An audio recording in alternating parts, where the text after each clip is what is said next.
All right, listen, it didn't bother me because it was within my, my time frame, but I'm just curious about other people. I had a little issue I want to bring up. Welcome, everybody. It's the MJ Morning Show on a Friday. Did you get weather on the way in, Fester? Because it was pouring when I was rolling in. Let's see, 525 Howard Franklin Bridge. Then over on the St. Pete side here, getting off at 4th Street, heading down south on 4th across Gandy to our office complex. And then unbelievably, like 2 blocks before I get to the actual building, it stops. I thought I was going to be drenched. Yeah, dry as a bone when I got to the building, but over the bridge it was pretty wet. So was it raining? Because I was getting pelted. I had some heavy stuff. Like if I looked at my radar scope, and I mentioned this app that I have. My favorite weather app or radar app is Weather Scope, and I can't remember if you have to. I pay for it. I think like $9.95 a year. What?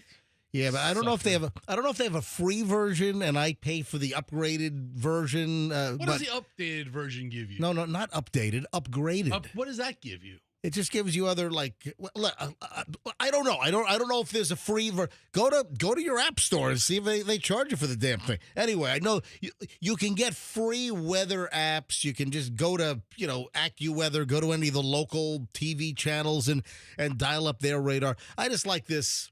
Delgado told years ago. This is like probably 15 years ago, 10 years ago. Having a meteorologist tell you about it, that's like an insider trading right there. It's not insider trading. It's like insider trading. Delgado, Paul Delgado from Fox 13, friend of mine for years, along with Dennis Phillips, obviously from ABC Action News. Dennis is our official weather partner here on the MJ Morning Show and the Beasley stations. But Delgado told me, years ago, hey, Radar Scope, that's the best app out there, and I've been buying it ever since. So almost the entire Tampa Bay area is clear right now, except for a big clump sitting in right over the bay, and then in South Pinellas. Yeah. All right, so like Gulfport looks like, So I just I wasn't expecting it. I mean, I left my house, it was dry. I get on the bridge and, I've seen that the rain chances have been increasing all week. And they also said that the temperatures were going to be going down, but that hasn't been happening. Yeah, we had that heat dome thing. Ugh. Welcome to Heat Dome. It's like, welcome to Thunderdome. And then as the heat dome... We don't need another hero. Boy, I could listen to you sing that all day. That's great. All right, let me talk about my issue. All right.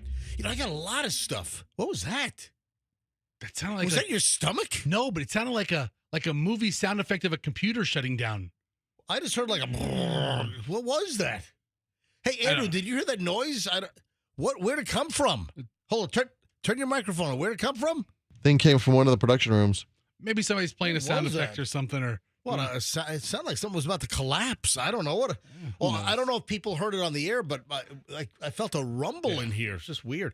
All right, 6:04 at the MJ Morning Show. Couple of things I want to address. Yes, right off the bat. Should the early morning overnight Amazon delivery drivers, should they be like hitting doorbells at 5 o'clock in the morning? just asking. Amazon's turning into a 24-hour operation on the delivery front. Oh, thank you. What are you, Johnny come lately? Yeah, there is overnight delivery. We're just talking about it. Yeah. I'll see sometimes, your order will arrive from 4 to 8 a.m. Well, guess what? One of Michelle's orders arrived this morning at 5:15 a.m. and the driver hits our buzzer. We got a little gate at the house, and he hits and that's tied to my cell phone. So when somebody pushes the little buzzer at my house, it like a Ring doorbell. It alerts you. Yeah. So I get the alert, and I'm just getting ready to walk out of the house. So my phone goes off, the app lights up, and, it even, brings up a live video on my phone. There are many things, the Ring doorbell, there are other, competitors. I happen to have just a gate with a whole different, like a box, a call box, and it lights up, and I'm like, what the hell? And as I'm walking out of the garage, so I'm awake, clearly, I'm getting ready to come to the studio here, and I open the garage, I walk out to the driveway, and there's the Amazon guy in his reflector vest and everything. Hey, good morning. You know, listen, he's working hard. I'm like, wait a minute. It's not bothering me because I'm getting notified at 5:15 in the morning, but I'm walking out of my house to come to work, to come to the MJ Morning Show, so it doesn't bother me. But what about folks that have another hour and a half or an hour? They're getting up at 6:15, they're getting up at 6:30 or whatever. The alarm clock goes off at 6. Do you want the Amazon guy ringing your doorbell at 4:45, 5 o'clock, 5:15? It's a no-win situation for Amazon. If the product's late, it's late.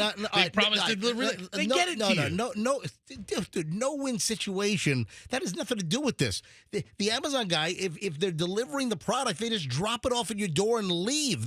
You're missing the point here. So they're doing their job. They're delivering the product, but do they have to ring your doorbell or notify you at 5:15? Hey, it's Amazon. We're here. There's a big difference in ringing your doorbell at 10:30 in the morning versus 5 a.m. in the morning. For me, it just didn't matter this morning because I'm on the way to work. I'm walking out of the house just as he's, pushing the button that activated my phone and notification.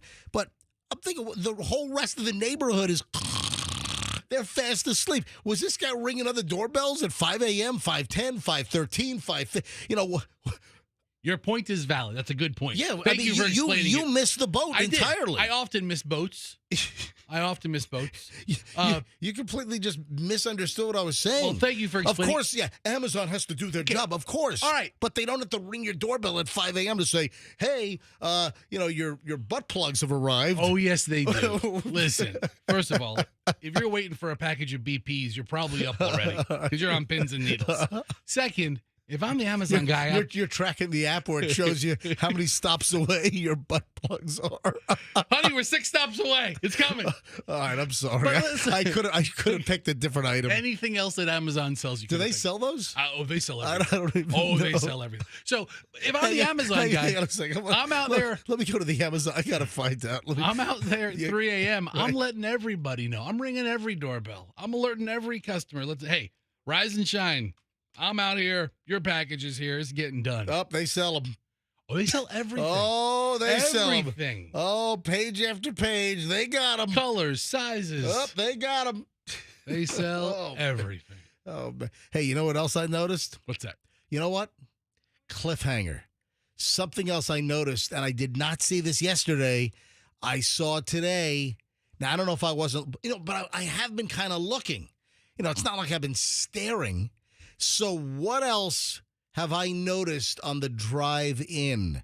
Even through the heavy rain that I went through, 45 minutes ago, on the Howard Franklin Bridge. What did I notice on the bridge? Let's see if you can guess. Or maybe we'll pose the question to our early MJ Morning Show listeners. 6:09 at the MJ Morning Show. Man, I'm all amped up today, man. It's going to be a great Friday show, so you don't want to miss one moment of this broadcast dumpster fire. Back in a second, 6:09, MJ Morning Show, Q105, traffic time. Traffic looks good this morning.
621, it is the MJ Morning Show, Q105, 104.7 FM. Hey, you know what? It's like Mounds or Almond Joy. You know, sometimes you feel like a nut, sometimes you don't.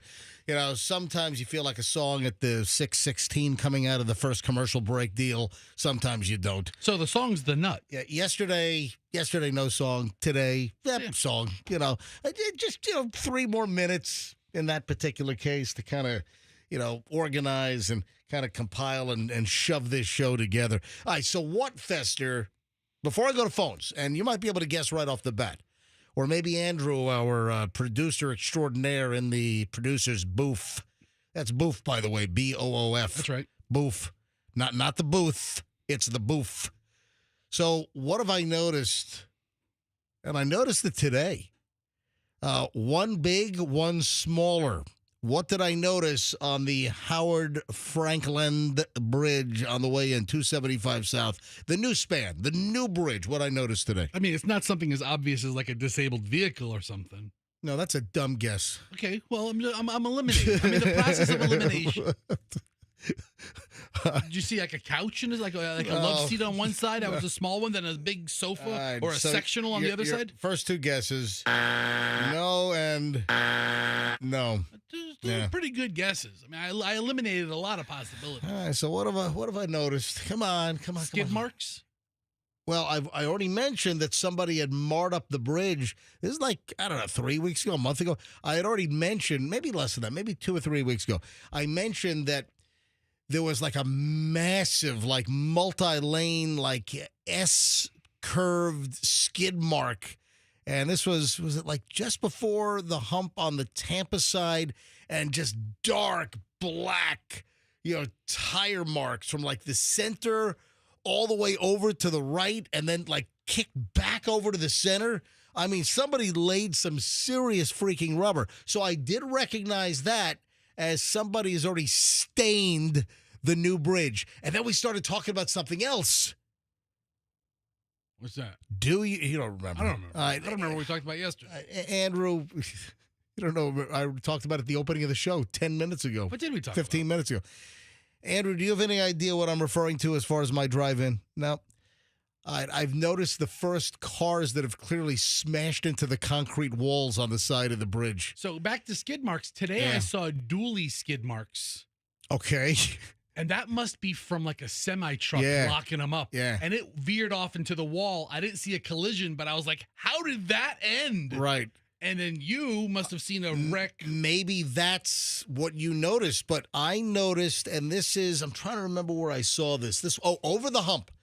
So over the hump, already in Pinellas County, as you know, the line is, right through the middle of Tampa Bay from Hillsborough County into Pinellas.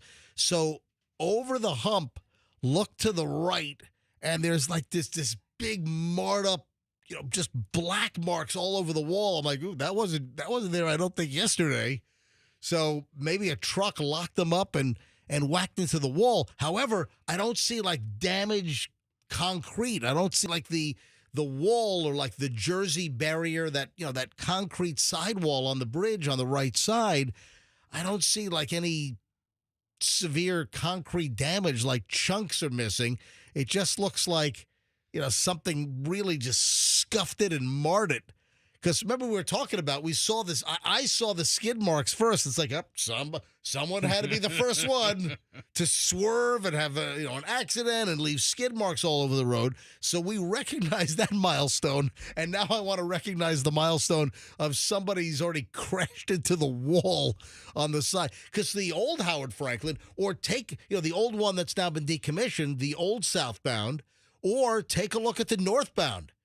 Or, then you mentioned Malfunction Junction. Right. When you're heading south on 275 and you're approaching downtown Tampa and you hit Malfunction Junction, take a look at that tall concrete wall on the left. It's like, oh, my God. It's like, it looks like a car every 12 minutes hits this damn thing. Like NASCAR. It's like Daytona. Like is. Turn 3 at Daytona. Is that real? Is that true? Or you just made up Turn 3? You don't know about Turn 3 at Daytona? I don't. I'm sorry. You know who bought the farm at Turn 3 in Daytona? Oh, was that number 3? Oh, Dale Earnhardt. He was number 3, right? He was number 3. Yeah. It's the Intimidator. Yeah, I still see all those number 3 stickers. It doesn't go away. What a brand. That's because he didn't have the Han system or whatever, right? Was technology... I don't even think that was around. Yeah, I think they invented the Han. Was it the Han? Hans? The Han system? It's the Hans and Franz system. It was invented We're here to pump up your neck to keep it from snapping. The Hans system was invented like the very next day. It was. like really shortly thereafter. Isn't it ironic? Wins the lottery, dies the very next day. You're a race car driver. Yeah. Die in turn 3.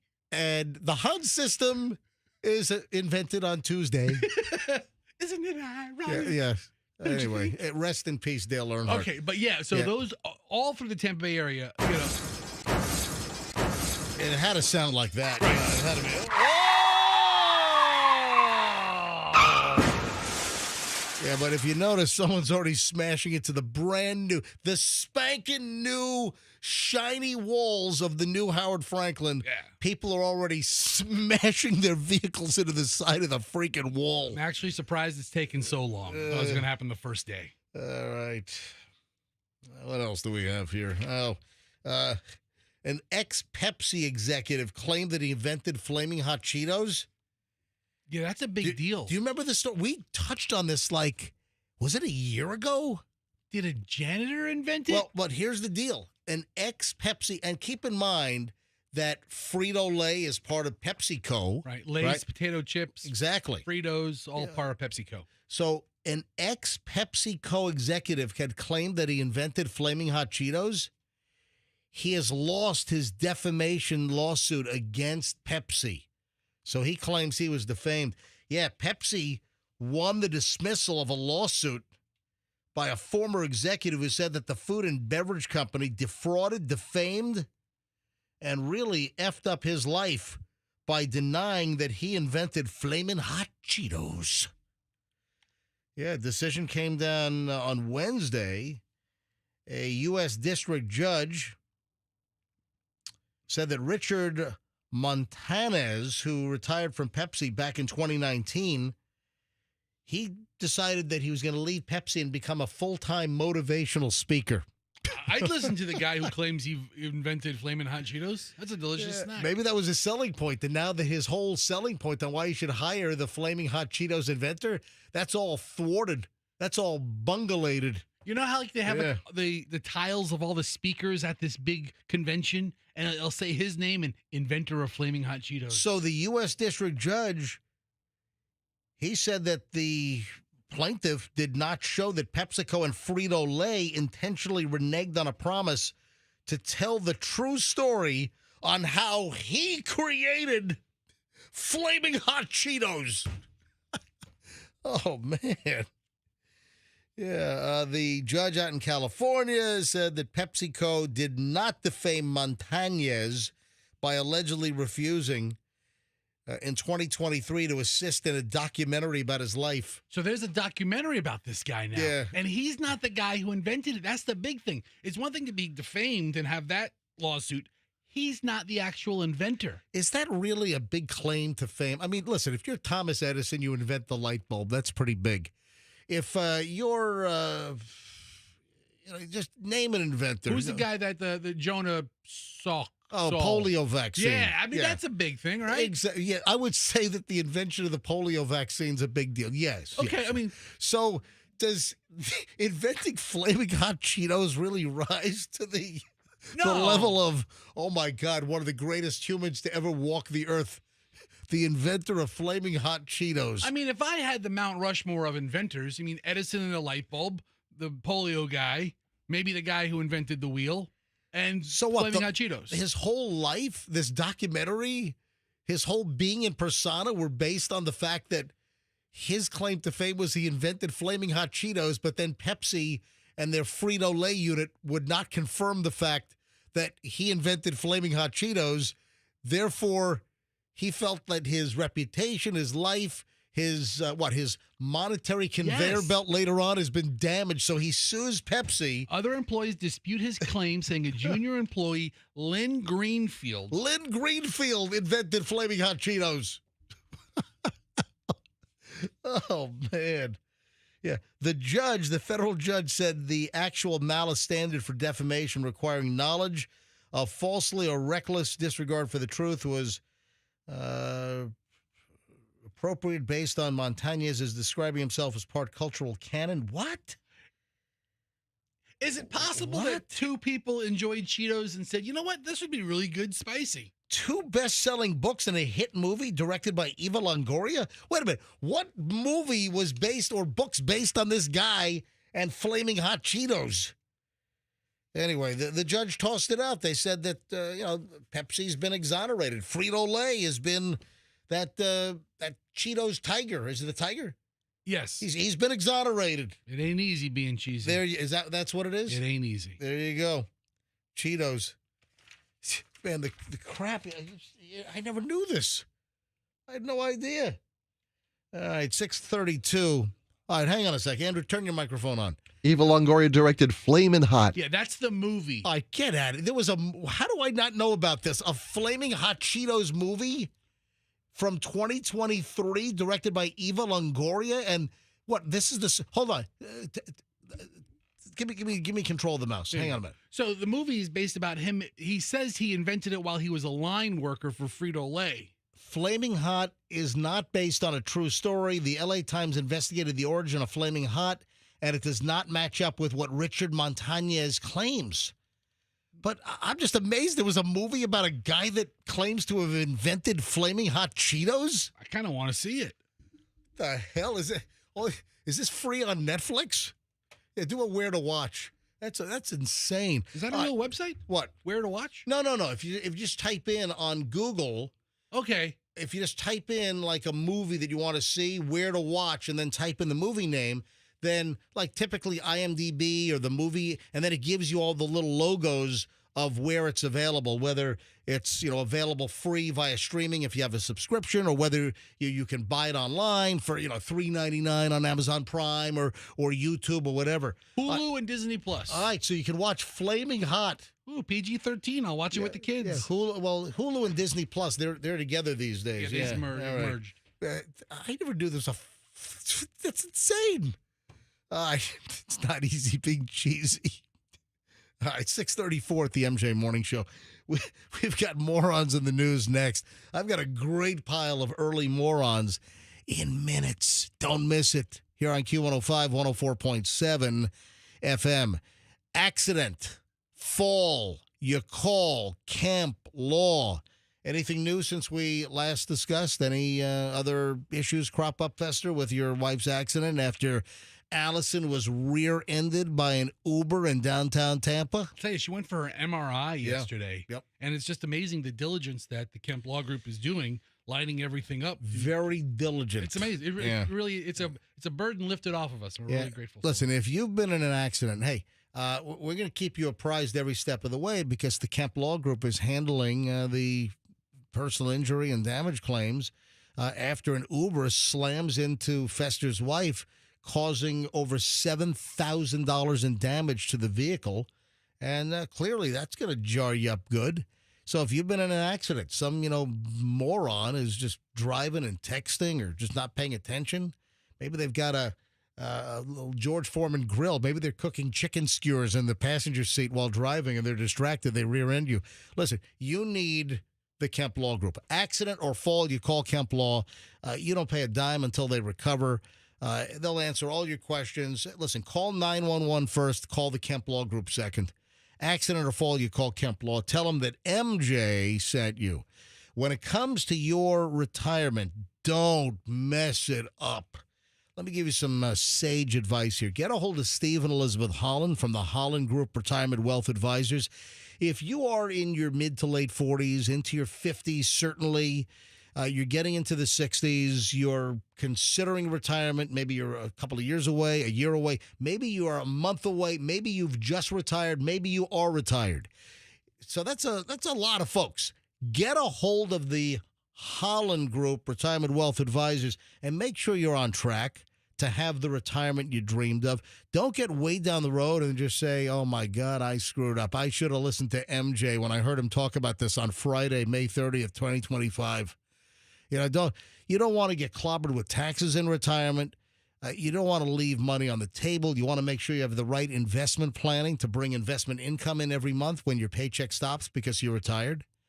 There's just so much the Hollands can do for you. They'll do it complimentary, no obligation. Get a second opinion. Make sure you're on track to have the retirement you dreamed of, and sooner is a lot better than later. Get a hold of the Hollands at askthehollands.com. Askthehollands.com and tell them MJ sent you.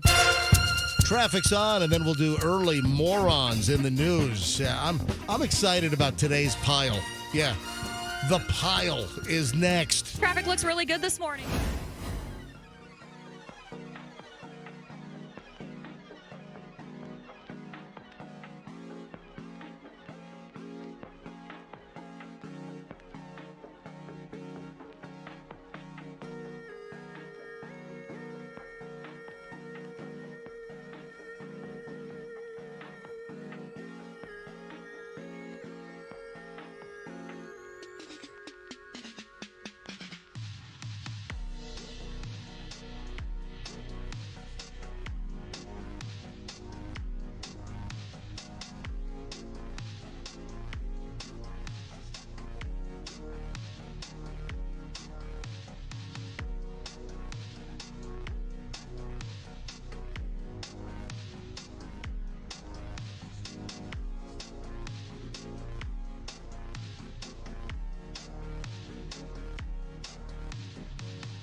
Ma'am, this is no way to go through life. Drunk, naked, and throwing bottles of alcohol at hotel guests. Speak for yourself. Don't threaten me with a good time. There's no way to go through life. That's right. Not a game of Mad Libs. Actual real story. Woman arrested.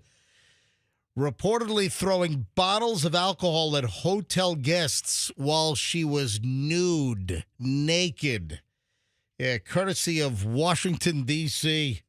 Yeah, a woman was arrested. I'm actually shocked. Washington, D.C. police, don't they, don't a lot of things, a lot of crime, don't a lot of things slide up there? Yeah, but they respond to naked ladies. They were down there in a jiffy. Oh, man. Woman arrested. Cops say she stripped down to nothing inside a hotel and began throwing bottles of liquor at people. Man, that's my mom. That's my mom. Yeah, mom. According to police, they responded to, this is Washington, D.C. Metropolitan Police. They responded to the Hilton Garden Hotel. This was earlier this week. A caller reported that there was a person who was taking off their clothes inside the hotel. When D.C. police arrived at the scene, they were told to go to the far end of the lobby. Police say there was broken glass and property normally on top of the bar all over the floor as the suspect was sitting completely nude at a high-top table surrounded by Hilton Gardens hotel staff. What did they do? The ring of staff? All hands on deck. They got all the maids. So you know how like a lot of hotels will have like the lobby bar? Yeah, of course. Yeah. Apparently, this person went nuts. This lady went bonkers. She goes behind the bar and starts grabbing all of the liquor bottles off of the shelf. You got the low shelf, the mid shelf, and what do you have on? You have the top shelf. You have the top shelf liquors. Shelf, yes. I wondered what shelf she grabbed the liquor bottles from to start hurling them at guests. Are you looking up the Hilton Garden Inn in downtown Washington, D.C.? Yeah, on New Jersey Avenue. This is the one. It is. It's on, what do they have? They have a 4.1. Go back to the Google reviews. Okay. Yeah, no. Go back. Go back to the actual Google.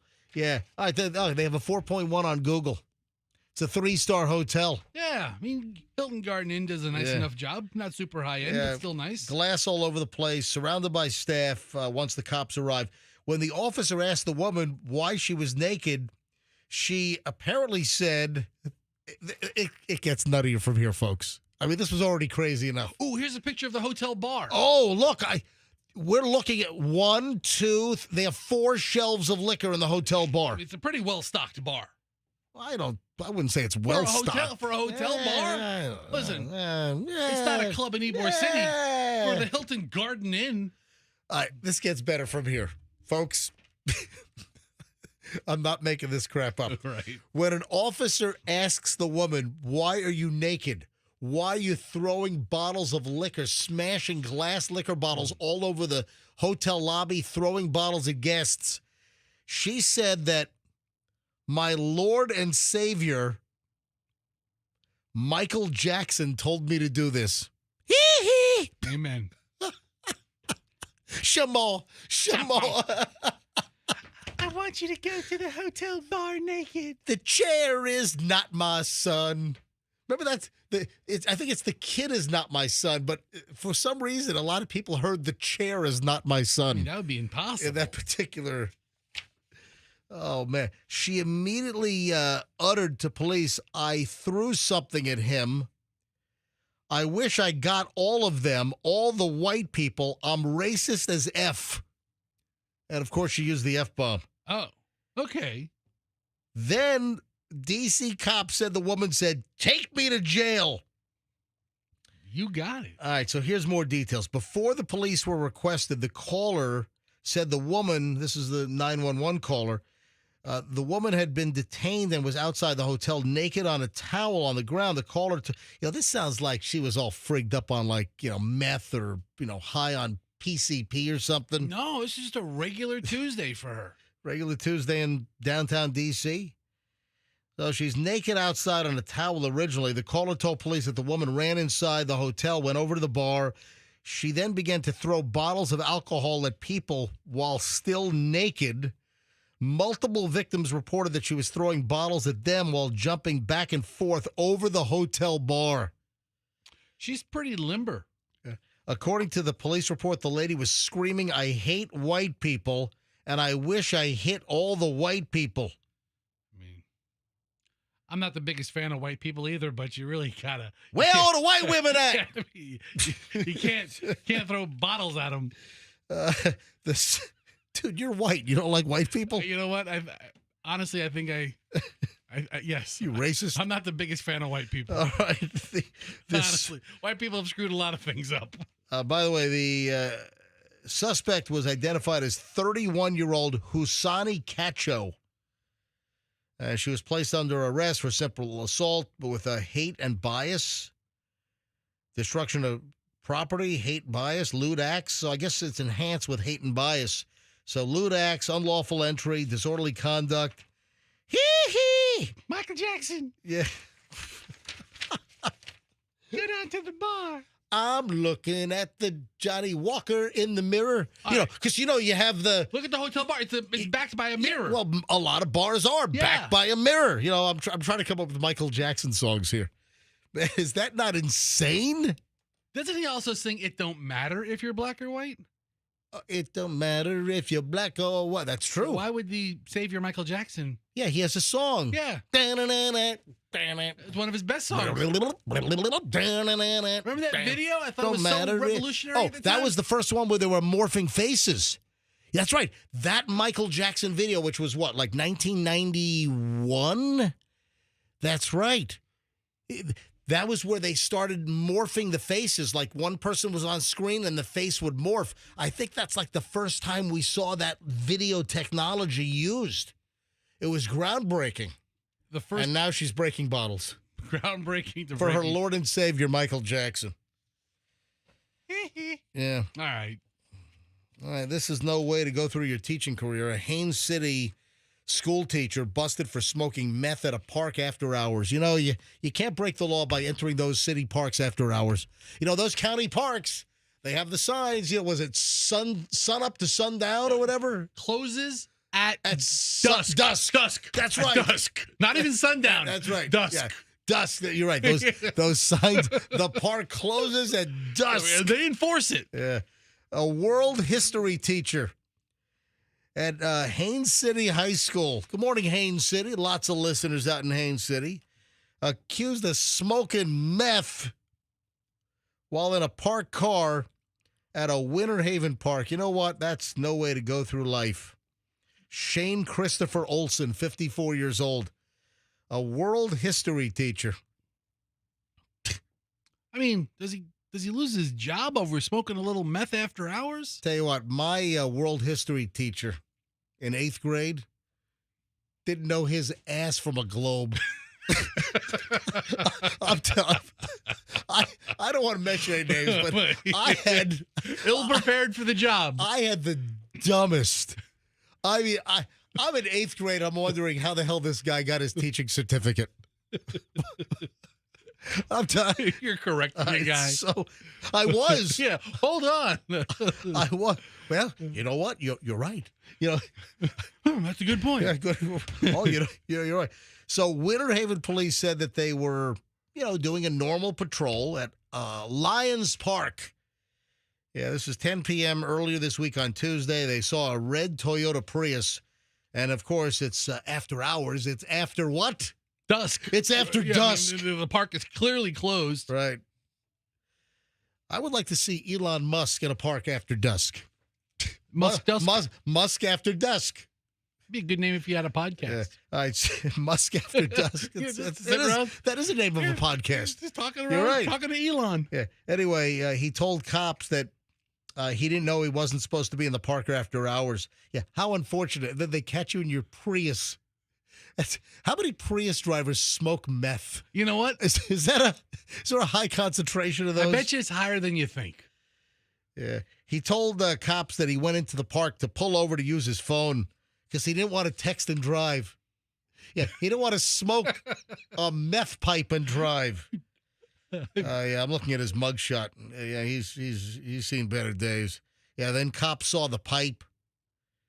Then they did the field test for meth. It tested positive for methamphetamine. So did this happen yesterday? No, it happened on Tuesday. Okay, because yesterday was yesterday like the last day of school in Polk County? I know that today's the last day of school for a lot of counties. Some counties. Hey, yeah, Andrew, yeah. do you have the list of counties where today's the last day of school?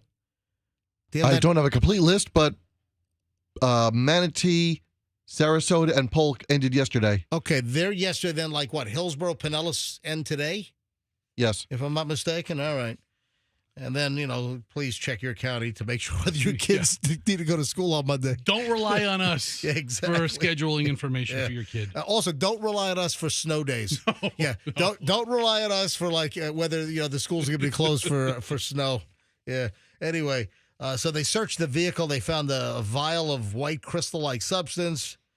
They found a black bag containing the white substance. They found 2 other pipes. Did he have like a world history textbook just carved out? Everything tested positive for methamphetamine. Anyway, so just a heads up, world history teacher Shane Olson might not be back next year What happened to Mr. Olson? at Winter Haven High school. right? Oh, no, I'm sorry. Haines City High School. Yeah, he was busted in Winter Haven, but he's a teacher at Haines City High School. All right. Morons in the news. Oh, hold on. Yesterday was the last day for Pinellas. Yeah, Andrew just said. So Pinellas, Hillsborough last day is today. Pinellas was yesterday, and then anyway. All right, 6:54 at the MJ Morning Show. When we get back, the 7 o'clock hour begins. Skittles news. Ooh. Oh yeah, they're taking something out of Skittles. Yeah, big turmoil in the Skittles world. And hang on a sec. We'll get to that next in just a bit. Oh, and I've got a kitchen appliance story you got to hear. Oh, 2 of them. 2 kitchen appliance stories. There's a brand name that people are saying stay away from. Which brand name of kitchen appliance should you stay away from? This is really interesting. Man, I got a lot of crap next. MJ Morning Show on Q105, 104.7 FM. Hey, hurry up before this deal expires. And it's going to expire in just a couple of days. Lock it in. Right now, get 3 rooms of carpeting cleaned at your house for just $119. 3 whole rooms of carpeting cleaned with the Zero Res patented process for just $119. Get your home looking good. Listen, I know you're embarrassed by some of the stains, or you're walking by carpet stains and you're like, oh my God, how am I living with this? Don't. Get a hold of Zero Res and get your carpets cleaned. Right now, a couple of days left on this. Get 3 rooms of carpet clean for just $119. They use the ZR water process. They don't leave the soapy residue and chemicals like the other companies do. And with the other companies, they leave the residue that attracts dirt faster. That's why you want Zero Res. Tell Zero Res I sent you. Go to the website, ZeroResTampaBay.com. You can book online or call them up, but always tell them that MJ sent you. 3 rooms of carpet and clean for $119. ZeroResTampaBay.com. Weather Tight Mike also wants to remind you that hurricane season starts on Sunday.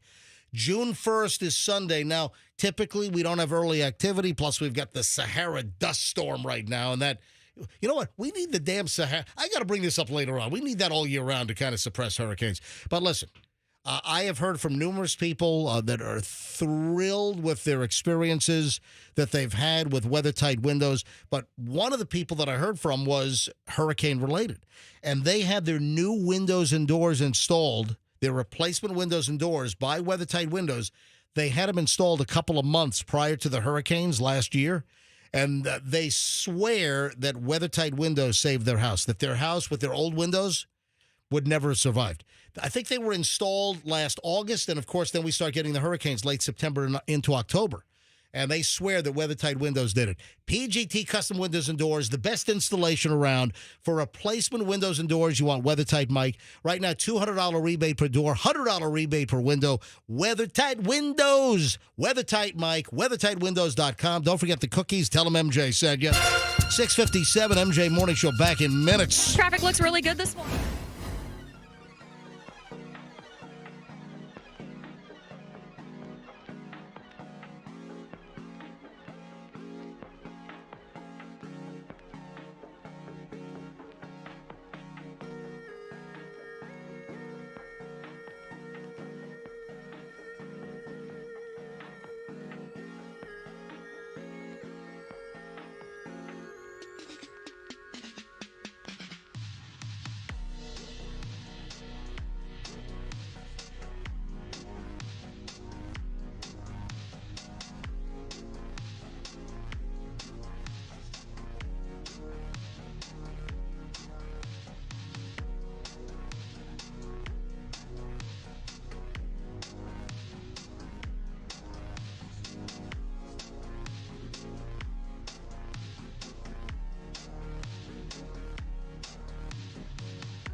MJ Morning Show. Like the show in Vegas, Magic. I guess it's based on the Magic Mike movie. It's like Chippendales. It's like what Chippendales is now Magic Mike. What did I see that the Magic Mike house in Tierra Verde is up for sale?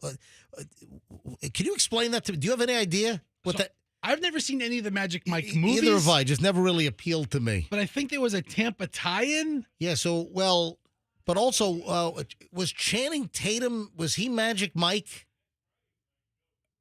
I think so. Hold on. All right. So here's the story. And Chloe had a situation on the flight. Man, I'll tell you what. All of the air travel issues. If you were following the show yesterday, yes, Chloe finally made it to Vegas. So Channing Tatum was Magic Mike, and of course Channing Tatum, is from the Tampa Bay area. Went to Tampa Catholic. All right, so Chloe had all kinds of issues getting to Vegas yesterday because Frontier. Thank you, Frontier. Yeah, Chloe and her friend Paige for a girls' weekend. They Thursday, Friday, Saturday, Sunday, 4 days, Vegas, right? So they booked Frontier.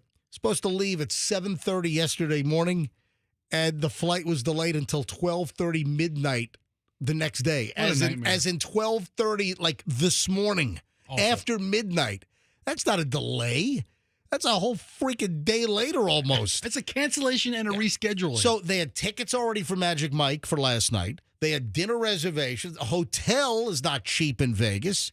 I mean, you could probably go to Circus for $12 a night, but that place is a dump. So they found a decent hotel, but they didn't spend a fortune.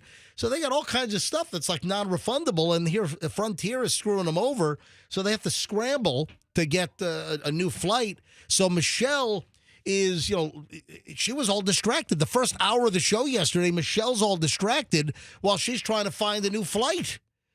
So Southwest was the highest. Remember when Southwest used to be like a nicely priced airline? $575 one way to Vegas. Last minute tickets, though. You always pay a premium. Yeah, listen, a lot of times, yes. All right. But still, Southwest was higher than American. So they finally get on American. They got on a flight from Tampa to Phoenix, and then they went Phoenix to Vegas. So they finally got there. I think they arrived like 2 or 3 hours late. So they made it, everything cool. But then on the flight, maybe Michelle needs to tell the story, or because I don't want to bug Chloe. It's 4 o'clock in the morning in Vegas. Let's call her in an hour when it's 5 o'clock in the morning. That's more reasonable. Anyway, her body usually wakes up about that time anyway. They sat next to a guy in their row. Yeah. And you got to hear the story with this guy. Holy crap. I think this guy was like one vodka away from trying to open up the exit door at 35,000 feet. So hang on, we got to get Chloe's Vegas plane story. We'll get to that coming up in just a bit here on the MJ Morning Show on Q105. What did I tease? Oh, Skittles. Yeah, Skittles. What's happening to Skittles? I'm so disappointed because this is my favorite part of Skittles. They're taking the titanium dioxide out. That's why I buy Skittles. Hey, I got a bag of Skittles here. So those aren't regular Skittles. Before you open them. These are Canada Skittles. Yeah, when we got the Fruit Loops from RJ, our listener in Toronto, he sent Skittles. He sent a bag of Smarties, which are like big M&Ms in Canada. Guess what? Canadian Skittles have titanium dioxide. I'm looking, If you're watching MJ TV, folks, I'm holding up a bag of Skittles purchased in Canada from RJ, our Canadian listener from Ontario. And I'm looking at the label. By the way, the ingredients are in French as well as English. So these are clearly sold in Quebec, in Montreal, at Mont-Tremblant. Oui. Yeah. So apparently, Canadian Skittles do have titanium dioxide. You know what? I am so pissed off they're taking the titanium dioxide out of Skittles. You even know what it does? No, but it tastes great. It's a chemical compound. Yeah, I think it whitens things. It's used as a pigment to add whiteness. Yeah, okay, whiteness and brightness. Brightness, yeah. Man, it sounds like I ought to be putting these things in my laundry. Then they use it. I haven't had a Skittle in a while. Aren't the middle of Skittles white? I don't think so. I think aren't the middle of Skittles the color of whatever flavor it's supposed to be? Oh, I don't know. Let me read you some details here. So Skittles, the brand is owned by Mars. Yeah. You know, the Mars family, Mars Wrigley. They'll no longer use titanium dioxide. A spokesperson for Mars Wrigley told Fox Digital News that the company has removed titanium dioxide from its Skittles portfolio in the United States. What, are they still going to poison Canadians? Or obviously, you got to wait for the new titanium dioxide-free Skittles to migrate through the system. Work their way through. So listen, if you want titanium dioxide in your, you better hurry. You better hoard. You better go just armfuls of Skittles before they remove the titanium dioxide. Yeah, so it is added, as Fester said, to make food look whiter, brighter, opaque. Anyway, so titanium dioxide is coming out of the Skittles. Dude, the middle of Skittles are white. They are? Yeah. All right, well, listen, I'm sorry, I don't pay that much attention to the inside of Skittles. Maybe you should before you badmouth titanium. I mean, dioxide. I can't tell you the last time I had Skittles. Yeah, me neither. I mean, the last time I could have had Skittles could be 7:10 in the morning on Friday, May 30th, 2025, because I have a whole bag, a giant bag of 320 grams of Skittles right here. I don't know how much that is. You know what? They don't have ounces on the Canadian bag. It's just in grams. Yeah, I don't care because I'm an American. All right. Stupid Anyway, metric system. what did they say? Oh, the additive titanium dioxide is widely used in a range of candies and sauces and may cause cellular and DNA damage. That's what I wanted, candy. Yeah. I want cell damage and I want DNA damage. It's going to ruin your DNA for generations to come. They're going to be kids down the line, 2, 3, 4 generations from now. They're going to have like a hand coming out of their head. Well, my great-great-great-grandpa had some Skittles, you see, and now I got a hand on my head. My Grandpa Fester had some titanium dioxide. I eat them every day. Yeah. Oh, there's an update on Mary Lou Retton. You know, I had this in the pile yesterday, but I just didn't get around to it. Remember earlier this week we talked, I played the Olympic music, the da, da, da, da, da, da. I'm like, guess who's been arrested for DUI? Yeah, other than the arrest, what news is there now? Well, I'm wondering if the Porsche that she was driving was purchased with the GoFundMe money that was supposed to help her with health insurance.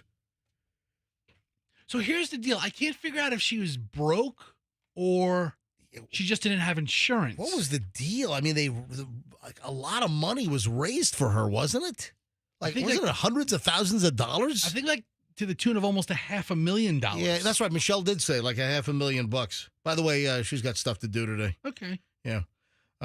So Mary Lou Retton, so just some more details have come out. She was pulled over. She was busted for DUI. Mary Lou Retton, who recently had health issues, I guess she's healthy now because she's driving a Porsche all drunk and swerving in West Virginia.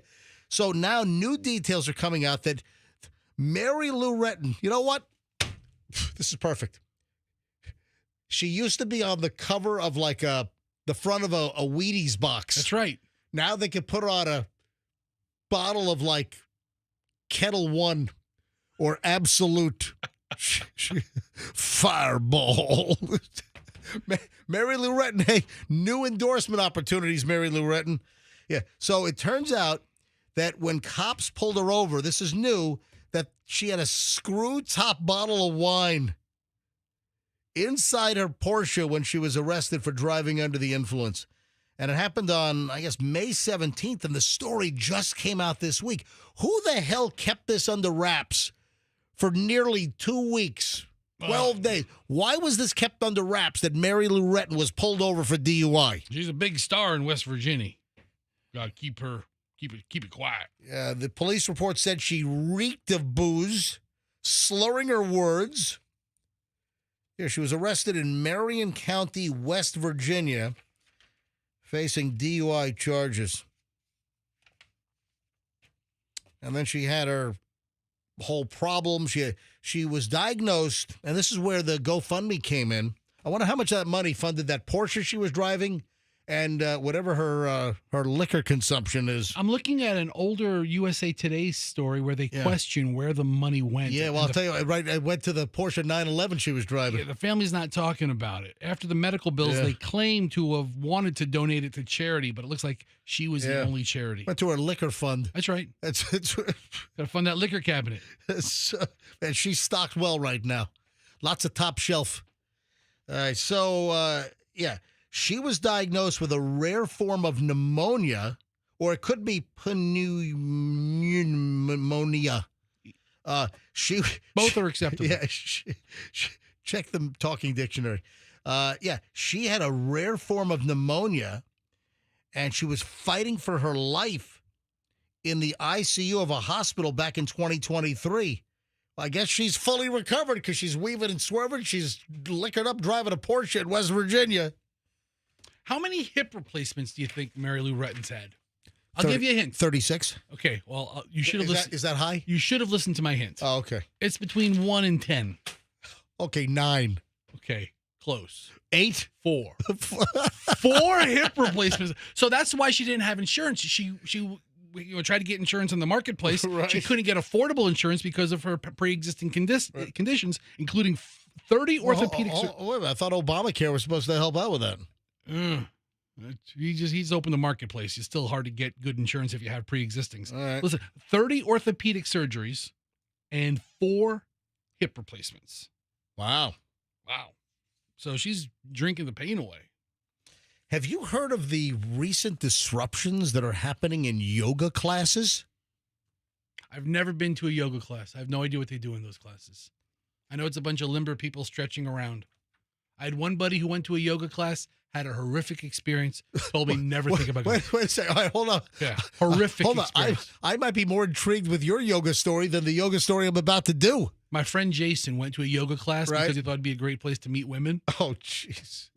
And so he goes. Would he rip one? Not one. Are you serious? The biggest one ever. Hold on, I was guessing. Is that that's where you're going with this? Men's bodies weren't meant to move that way, and there was a stretch and a lean. But right in yoga class, it reverberated. Oh my! I mean, God. because it's did it shake the walls?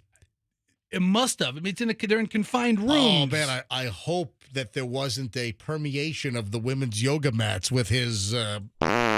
No, because his ass was in the air, and the whole place heard it. Oh, doggy! Yeah, what do they call downward dog? Downward doggy. So he's doing the doggy. Really? He kind of leans into it, and then. And he's like, I was like, how you doing, bro? He's like, oh, dude, I went to a yoga class. Don't ever go. Apparently, this is an issue. This yoga instructor is trying to tell people, stop bringing metal water bottles to yoga class. I had no idea. Giant metal water bottles.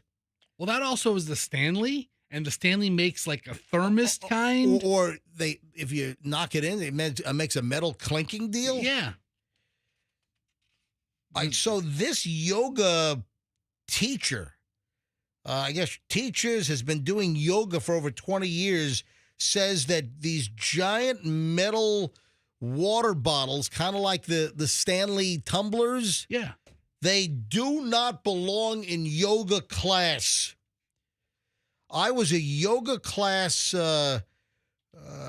instructor, and she goes through the whole thing. I guess that there's all kinds of noise, the clatter, metal and wood that they knock over there. Is this really a thing? Is this really a stain on humanity? I mean, it's certainly her observation, but yeah, you pick up a metal bottle, you put it back down on the wood floor, it clanks. A plastic one would probably be less noisy. She wants to know, why are there water bottles in yoga class anyway? To be clear, I'm not talking about whatever yoga she's talking about. She sounds like the worst yoga teacher ever. So yoga teacher as well as a yoga student. So I guess not only teaches but does a lot of yoga. Is this really a problem? Do we have any women that do yoga? Have you noticed noise and clamoring and clanking from the whole, like, giant metal water bottle trend, like the Stanley water bottles? Look, I don't know if I'm going to get any calls on this, but folks, is this an issue? Are you a yoga-phile? Are you a yoga addictee? Are metal water bottles a problem in yoga class? 800-990-1047. Just out of curiosity. Listen, if I don't learn 2 or 3 or 5 things new every day on this show, then I consider it a total failure. I mean, I want to learn stuff new every day. 800-990-1047. Listen, I have no idea if I'm going to get any calls on this. Are you a yoga student, yoga instructor? Do you do yoga? Is this blown out of proportion, or is this a real deal? That these metal water bottles are causing a lot of commotion, a lot of noise, and a lot of disruption and distraction in yoga class. Or if Fester's friend... I think he had a metal water bottle as well. So it was, 2 knocks against him. Oh, poor bastard. Anybody, I don't expect to get any calls on this, but listen, I thought I'd try. 800-990-1047. 800-990-1047. This woman is turning this into the crime of the century, that if you have a metal water bottle in yoga class. I mean, if you're in the class and you're stretching, and I guess you're trying to be calm and have some kind of transcendental experience, and then some guy's clanking his metal cup around, I can see how it would ruin the mood. Anybody? 800-990-1047. 800-990-1047. All right, maybe this is not as big a deal. We are not Arbitron rated number 1 amongst yoga teachers. Obviously. Well, it hasn't been Arbitron in a long, long time. Well, I don't keep track of that stuff anyway. All right, 7:20 at the MJ Morning. Andrew's answering calls, but I don't think they're calling in for yoga bottles. Anyway, all right, 7:20 at the MJ Morning Show. When we get back, we start an hour and 20 minutes of nonstop MJ. When we return, what does that entail? Well, entails a lot. I didn't get to the appliance story. So I teased the appliance story. We'll get to that first up. There is a kitchen appliance brand that you're apparently supposed to avoid at all costs. Is it a big brand, like we'll all know it? Or is it some like off-brand? You know what? It's not one of the majors, but I've heard of this, and people have seen this and heard of it. So which major kitchen appliance? Well, maybe it's not. It's a brand that people know. It's available. You'll see it at all the stores. Okay. Yeah. So people... Like Home Depot sells this appliance? I believe so. So this appliance brand you're supposed to avoid at all costs. So that's coming up in just a bit. Also, the Walmart nightmare is coming up. Holy frig. And did you see this whole Lonely initiative? Did you see the multi-city try to kick loneliness to the curb initiative? Have you ever heard about this? No, nobody's talking to me. I'm very lonely. Very lonely. All right, hold on. We'll get to all this next on the MJ Morning Show. And we got a lot of stuff. I haven't even scratched the surface of what is coming up next.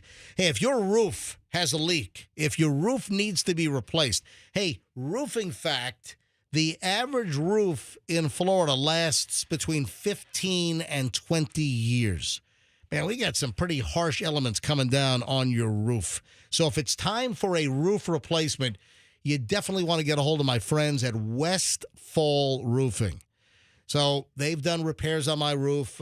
When it's time for me to get a new roof, it's going to be Westfall. If you have any roofing concerns, any damage, maybe some residual issues from the hurricanes that we had last fall, any roofing issue, you want to call Westfall. Why? Decades of experience. Around since 1989, family-run company. Take a look at their Google reviews. People love Westfall. So if you need a roof replacement or just a repair, you want to get hold of Westfall.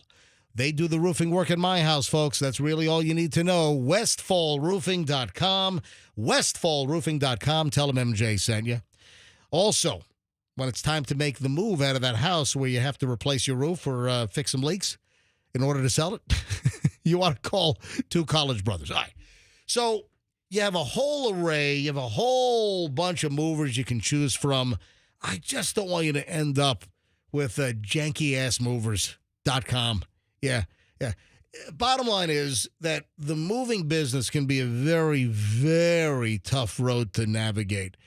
Don't end up with a fly-by-night company, a company that treats people poorly. They'll lowball you on price. Then they'll try to, rake you over the coals with additional charges mid-move or the end of the move.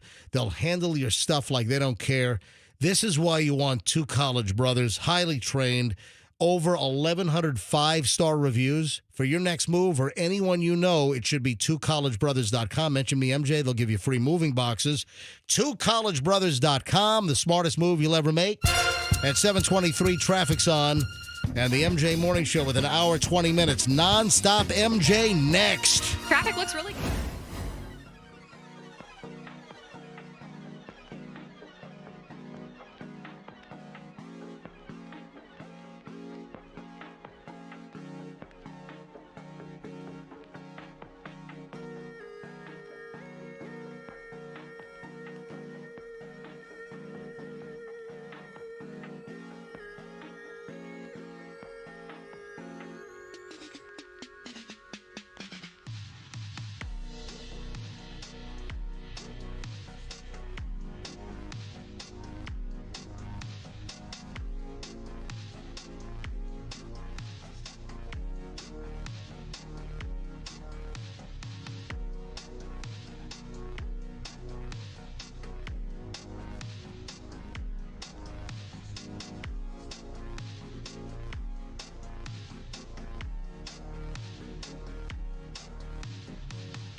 a late morons in the news story has to do with appliances.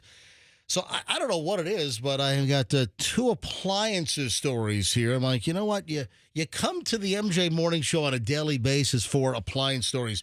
Number one, the appliance brand that you should avoid if you want things to work right. This is the kitchen appliance brand that tends to break down at a moment's notice. Okay. Do you have any idea where this is headed? Do you have any guesses?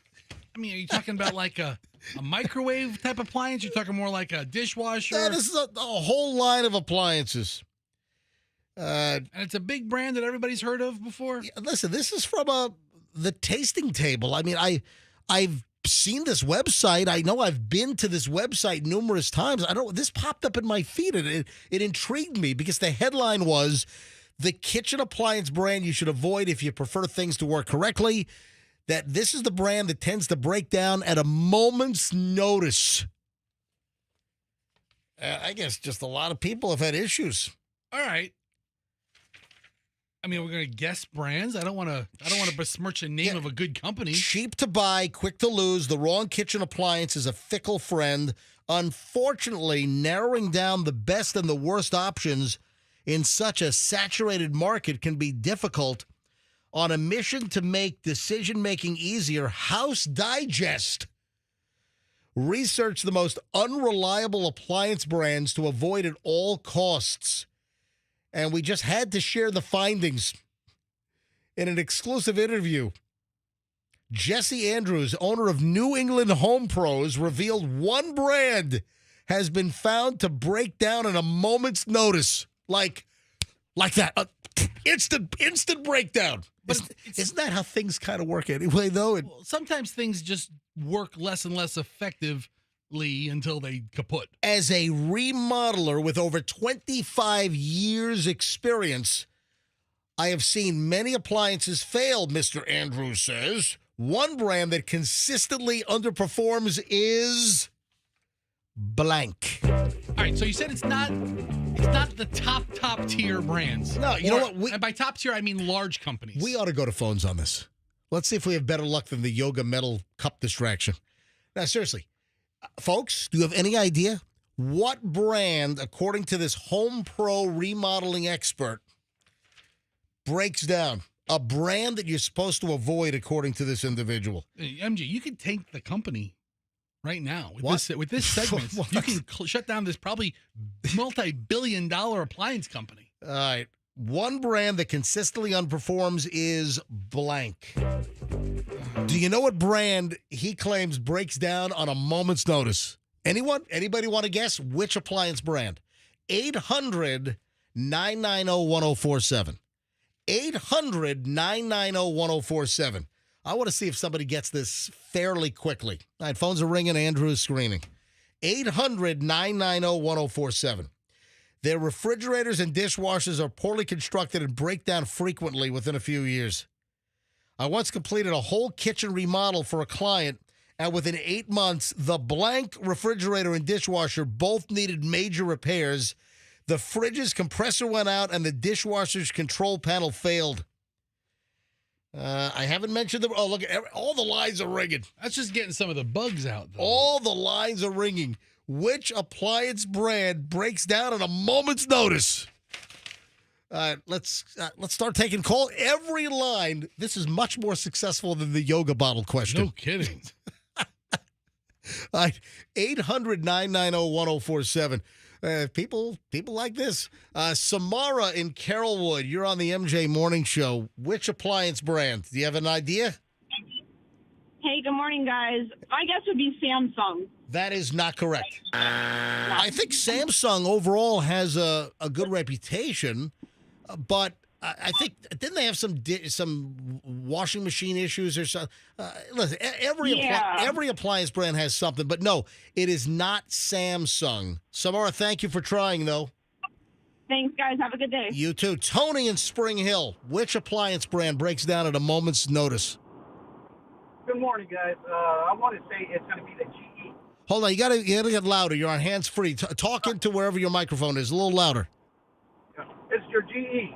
Nope, it is not GE. But thanks for guessing. Let me grab Mike in Nashville, Tennessee. Mike, you're on the MJ Morning Show.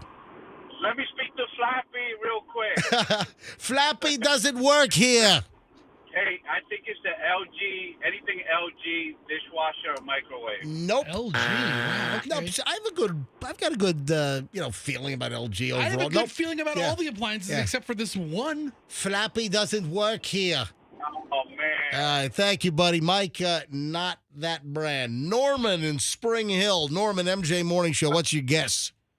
Well, he just told the same one I'm going to say. It's LG. Nope, not LG. But right. thanks for trying. Tanya in Tampa. Tanya, you're on the MJ Morning Show. Good morning. Is it Hair? H-A-I-E-R? That is correct. Yes, you are 100% right. I pronounce it higher. H-A. Higher. Yeah. Right. Yeah. So wait a minute. Tanya, how did you know that? You're only, the third call or so? Or fourth call? How did you know higher? H-A-I-E-R. How did you know that? Because I had a blender once by that, and I only had it a day, and it quit on me. What? Oh, wow. I guess that'd be what, breaking? That in a moment's notice. See, Tanya, you're talking about like a tabletop or a countertop appliance. I was thinking home appliances, higher or hair. I've only seen Fridges. refrigerators, but like they're big in like the college dorm sized fridge or wine cooler fridge size. Let me tell you why I think I first saw higher. I think it's. I could be pronouncing it wrong, but Let's go with Harry. I always pronounced it higher. H-A-I-E-R. And I first saw this appliance like years ago in like the Caribbean, in like resorts in the Caribbean, or that's where I think I first started seeing like these high H-A-I-E-R. That's where I first started seeing them. But according to this remodeler, over 25 years experience, I've seen so many appliances fail. This is Jesse Andrews. He says the refrigerators and dishwashers are poorly constructed, break down frequently after a few years. Say it again. No, that's my GPS. I'm sorry. What? She's at CVS. Oh, you're talking to somebody else. She's picking up a My GPS. Your CVS. CVS GPS. I'm way off. Yeah. On a broken phone. I'm on my way to a job site. Okay. What do you do? Appliances. I collect medical records. I'm a medical records retriever. Oh, very, very nice. Well, listen, apparently with their dishwashers, their refrigerators, and in your case, Tanya, their blender broke after one day. Yes. Right. One day. Thank you, Tanya. Have a great day, and thanks for listening to the MJ Morning Show. Absolutely. Thank you. All right, so that's the brand this guy says avoid, higher, H-A-I-E-R. I think like Home Depot, Lowe's, don't they sell the brand? I mean, yeah, I'm looking at their website. They have a full line of products. Yeah. I'll look for it. I think is it a Chinese brand?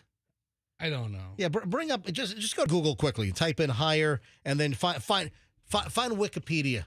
No, just higher, then do wiki. Go there. All right, so click on it. Yeah, it's Chinese. Yeah, Haier Group Corporation is a Chinese multinational home appliance and consumer electronics company. Oh, then it's probably pronounced Haier. Headquartered in Qingdao, Shandong. So, master remodeler with decades of experience says that is the brand that will break down at a moment's notice. And that's the brand you ought to avoid. Oh, one other situation here. Holy crap. Can you imagine? You have Costco install a fridge? Not a Haier. No, it was not. Okay. But can you imagine you have a refrigerator installed and it does $700,000 worth of damage to your house? Oh, my God. Yeah, What kind of fridge do they have? Well, listen, I was just at Costco on Sunday, and you walk in the front door and they have the appliances. They have a lot of like little fridges or mini freezers and stuff. So they have appliances at Costco, and they use what, like a third party to deliver and install the appliance, right? Yeah, that's right. A Florida family, this is over in Jacksonville. Listen to this. A family here in Florida says they suffered $700,000 in home damages after a Costco-hired installation team improperly installed their new fridge. Bradley Bird says he spent over $300,000 to locate his family and pay for renovations to their home in Jacksonville since the failed installation back in December of 2024. The family had purchased a KitchenAid refrigerator from Costco late November. A third-party contractor from RXO delivered and installed the appliance days later. Oh, man, I know where this is going. And I know what happened. yeah, hang on, we'll get to it. No. Whole freaking house was underwater. Okay, yeah. Apparently, they turned their home into an aquarium. I was thinking, how many corners did you nick to cause $700,000 worth of damage? No, that's that's a lot of drywall repair. Yeah, the water line broke. Yeah. So he was at home for the installation before going to work, rushed home after his daughter said that the whole house was underwater. Oh, my God. Yeah. Daughter FaceTimes dad. Dad, our house is underwater. 2 inches of water from the newly installed fridge filled the entire home. What do you do with that? Well, everything we do, you go to the curb and you cut off the water is what you do. Okay, that's the first thing you do, right? You cut the water off. Holy crap. Listen, if you don't have one of those water cutoff tools, that's the best $20 you'll spend. Just that black metal torque, that It's like a T-bar yeah, or something. it's like exactly. Yeah, you get one of those things to turn off the water meter at your house. That is a good tool to have. If listen, a washer supply line busts or whatever, so you can rush quickly and turn off the water at the meter at your house. Get that tool, man.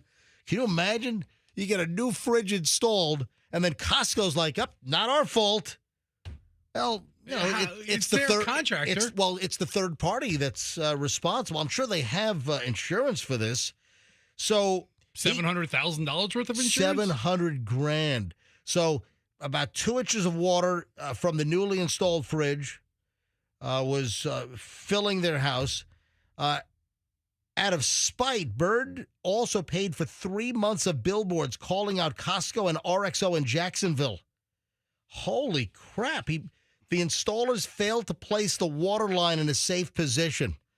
So the water line for the indoor water or the ice maker? Ice machine, yeah. Well, both. A lot of times you have the water dispenser. You know what I've always noticed? That refrigerator dispensed water tastes like ass. It tastes like plastic or something. It seems that whenever we've had, and it's been a long time, we haven't had a water in the fridge deal. But even like going to relatives' houses and, oh yeah, water's in the fridge. You just put your glass up and it dispenses. It always tastes like plastic freaking tubing to me. You ever notice that? Yeah, we like plastics in our water. So the kids actually crave it. Yeah, it's Microplastic Monday. Yeah. At the Fester house. That's it. They love it. Put a little squirt of Mio in there. Yeah. Tastes So fantastic. they botched the installation. And so what happened is during installation, most of the extra water line is wrapped into a coil and taped to the back of the fridge. But the installers didn't do that. They allowed it to go underneath the refrigerator, and they allowed the fridge wheels to sit on the line, caused a crack that grew larger, started leaking, finally burst, and the whole water supply line filled their house with 2 inches of water. How is this not Costco's fault? My God, water leaked, damaging furniture, carpets, instruments, electronics, structural damage to the house. Professionals were called in to, like the disaster relief. Like Surf Pro and stuff like that. Let her rip, Randy! You've seen that commercial, right? Then they had like mold issues, so they had to have mold remediation. I mean, what a mess. They had to move into an Airbnb before the holidays.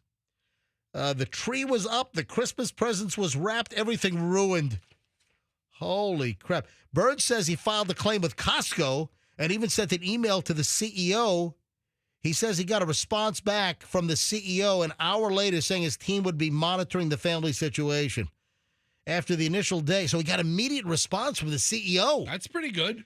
A lot of times it's tough to find their email addresses. Sometimes you got to dig. If you want to get an email to, like I had an issue with something electronic, and I found the owner of the company, and it was tough to find their actual email address. I did, and everything got fixed. I was about to say, he quickly resolved it. Yeah, so I was getting the runaround on an electronics part that failed, and I was getting a little bit of, so I went right to the freaking owner of the company in Texas, and he took the bull by the horns, and they said, yep, and they finally determined that it was their fault, their problem, as I've been saying all along, and it got fixed. Anyway, a loss adjuster estimated the damage in repairs could cost $703,355.88. What a nightmare. Well, how much was the freaking house? I mean, it sounds like a pretty nice place. Yeah, look this house up on Zillow. If the damage is $704,000, holy crap. So, I mean, if the guy has the disposable income to get revenge billboards for a couple of months. Yeah, approximate damage to the house, $360,000. Personal property damage, $76,000. Alternative housing and living expenses, $78,000. Mitigation and moving storage, $117,000.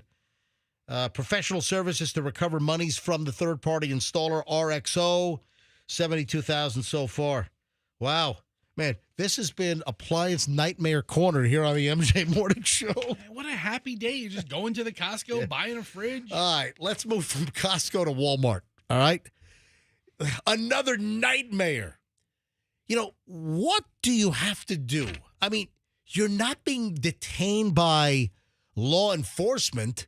What are the real powers of loss prevention at Walmart? What can they really do to you? Now, if there's a cop on duty, that changes everything. Different story. Yeah, a lot of Walmarts, will have police on duty, especially, a challenged store like the Walmart at 275 in Dale Mabry. I mean, often I go to a Walmart and I'll see a squad car or a sheriff's office vehicle in front of the in the fire lane. This story is nuts. This was even my teased story. Hey, what happens in this situation?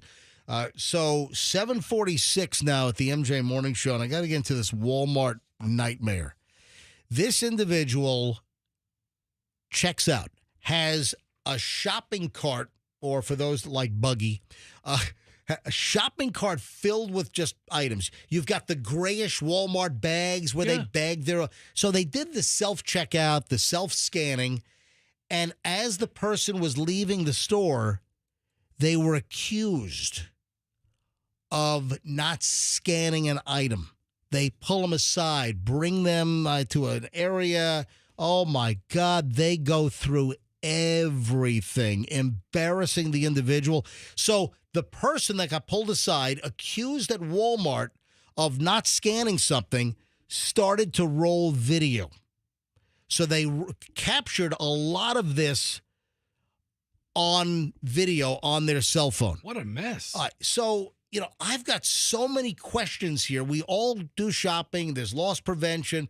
At Walmart, they have the receipt checkers. Do you know how many times I've stopped for the receipt checker? I've never stopped once. The answer for me would also be 0. Yeah. I have not stopped for the receipt checker once. Sometimes it's like 8 people lined up. At Walmart, you do not have to stop for the receipt checker. And listen, I'm talking to honest, law-abiding individuals that are not freaking scummy thieves that are skip scanning and ripping off Walmart sideways. I'm not talking about those individuals because you're a piece of garbage if you're ripping and shoplifting and ripping crap off. If you're an honest individual, you don't have to stop for the receipt check at Walmart. I mean, people just line up like freaking lemmings. And I've seen 8 people lined up, and it's like, oh my God, they're going, I don't need to wait for this. I ain't got no time for that. I ain't got no time for that. So, I'll just go around, or I'll go out the entrance door. That opens up just the same. Yeah, get me out of here. You don't need to stop at Walmart. Now, at BJ's, at Costco, at Sam's Club, you have to stop because that's part of your membership contract, that they reserve the right to check your receipt on the way out. In that case, yes, you have to stop.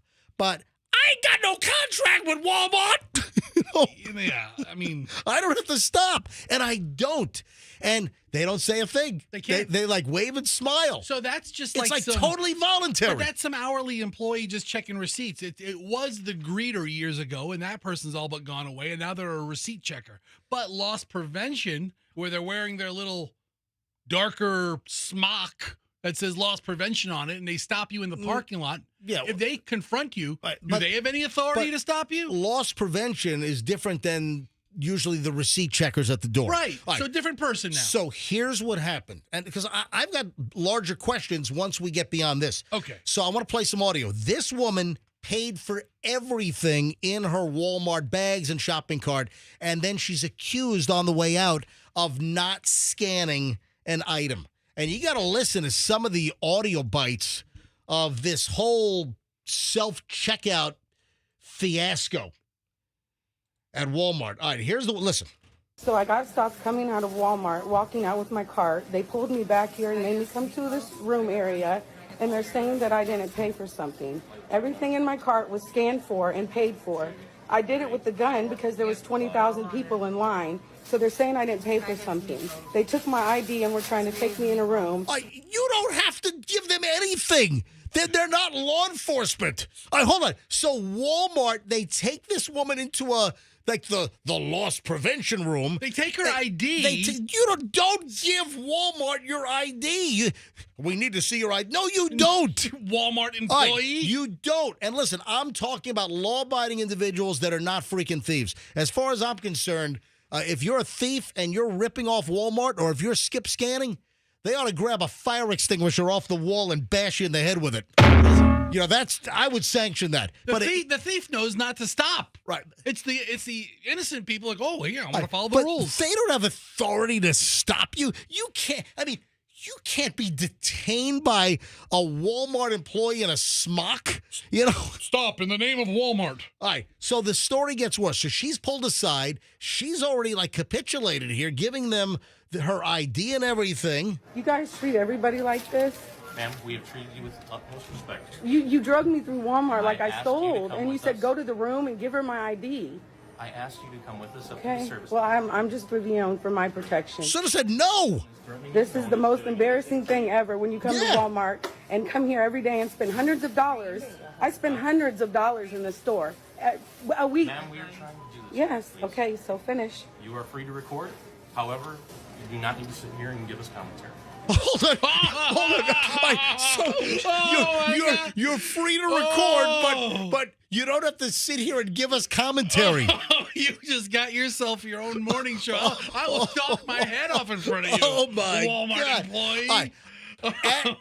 As we're talking about this, I've got two more sound bites to play. Oh my God. And you're not gonna believe the finale here.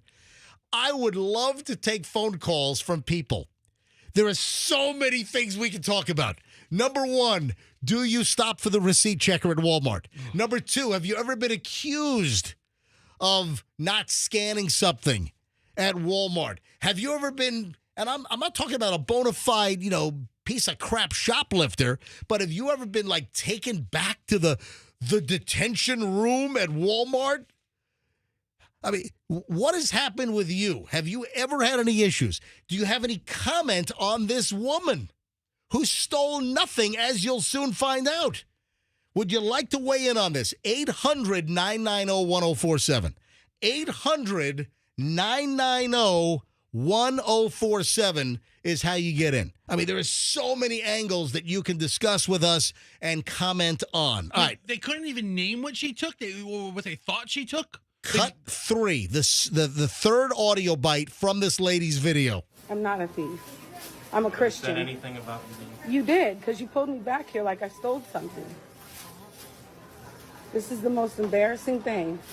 All right, the final audio chunk. Then we'll go to phones on this. this Can on I- the bottom has not been scanned, ma'am. No, they were scanned. I did scan them by the gun. not. I did scan them. She just told you. She's showing you. All right, so this is unbelievable. So then finally they're at the end of it, and there's something under the cart, and the guy sounds like a punk. You know what that's called? What? That's called the bob. What? Bottom of basket. Oh, the bottom of the basket? Yeah. Anyway, so at the very end of this video clip, the guy says, nope, this hasn't been scanned. And the woman, it's a guy and a woman that's doing the receipt check and checking every single piece of merchandise. They're going through every bag. They're taking it all out and putting everything on the floor, right? And then the woman is like, nope, it was scanned. And it takes this thick-headed jackwagon like 2 minutes to figure out that the woman, his coworker, is like, no, everything was scanned. So listen how this plays out. This on the bottom has not been scanned, ma'am. No, they were scanned. I did scan them on the gun. I did scan them. She just told you. She's showing you. I scanned them, sir. Apology. Thank you. Thank you. No, I said everything was scanned. Thank you. I would like an apology. Can I get an I apology? misunderstood. All right, so, I misunderstood. Right, so the woman, you can hear her, no, it was scanned. Everything was scanned in this woman's basket. Everything at Walmart was scanned. And you don't have to stop. No. Come with us. No, I'm not coming with you. Give us your ID. No, I'm not giving you my ID. I paid for everything. All right, if you can get law enforcement here fast enough to stop me, good luck with that. You call the cops right now. I'm walking to my car. And some stores actually do have paid, off-duty law enforcement that work. If you're commanded by law, that's a whole different story if law enforcement gets involved. Different story. Right. All right, let me go to phones on this, man. There is so much to discuss here.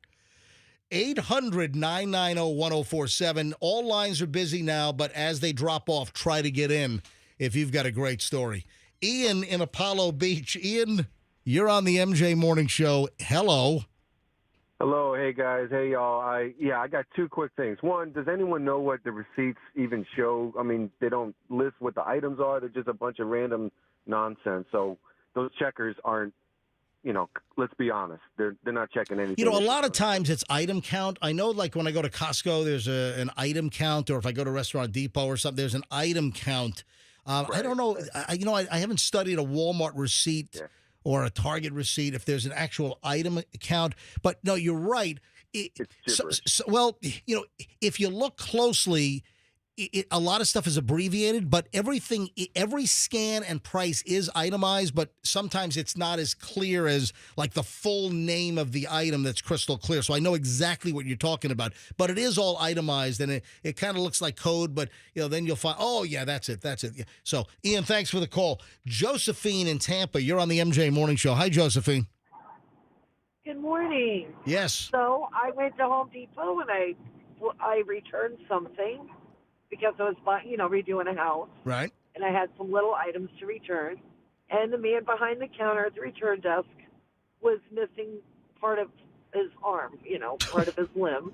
Right. And I told the guy, because I have a big purse, I said he couldn't get the baggie to unstick to put my new items in.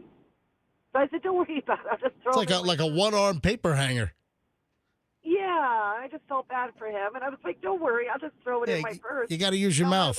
Like 5 employees were coming in, and I had my big bag. Hold on a minute. You're telling me that the armless guy at Home Depot could not open up the bag, so you say, "Hey, forget it. I'll just put the item in my purse," and that's when all your troubles began? Yes, and when I went to get the keys out of my purse, 5 Home Depot people were walking in, and they saw my items in my purse. Oh, man. In my bucket purse. Wow. And they stopped me and asked me if I paid. And it took me a couple of minutes to figure out where the hell the receipt was. I was, horrified. I was like, the only reason why it's in my purse and not in a bag is because he couldn't open the bag. I felt bad. Wow. Josephine, with a problem at the Home Depot. Yes. Josephine. But, I had receipt for everything, and they were very nice when they realized. All right. Thank you. Josephine, thanks for the call. Fester, where the hell did you Fester just walks out like a minute and a half ago. Where did you go? I had an issue. What's your issue? You don't want to know about it. You don't want to know. Oh, you didn't clear things out, did you? Of myself, yes. Oh, jeez. Yeah. All right. Matthew in Tampa. Matthew, you're on the MJ Morning Show. Hello. Hey, how's it going? So I had you know what? That was very nice of you. You didn't want to blast me out of the room. Is that what you're saying? I've been tooting all morning. That's enough. I figure you're taking a long call segment. Matthew, you're on the MJ Morning Show. Go ahead. Yeah, so I was at the Walmart here on Waters and Hanley not too long ago. Bought a pack of baseball cards. Clearly, it's got a sticker. They're reduced price. I check out. I didn't notice my receipt till I leave. I go back to the front counter and ask them to reimburse me for the difference in the price. They proceeded to tell me I can't return them. I explained I'm not trying to return them. So they said, sir, settle down, lose your attitude. They get this guy, Dickie Dalton, his real name, Dalton. Anyway, my new name, Dickie Dalton. Dickie Dalton. He proceeds to call the cops on me, telling me I'm creating a threatening atmosphere. I pull out my phone. I'm trying to take documents so I can show it to corporate. And in the meantime, they proceed to call the cops on me and everything. But by the time the cops got there, I already left. But meanwhile, you buy a reduced price pack of baseball cards. By the way, clearly labeled with reduced price, but it rang up as the full price. And all you wanted was your money back because it didn't give you the discounted price. Yeah, which they argue with me about how I'm trying to return it. I said, no, I just want the difference in the couple of dollars. I even proceeded to explain, hey, what was the time frame in between you paying for it and trying to get, was it right away? Oh, yeah. As soon as I was walking out the door, once again, I got stopped to check my bag.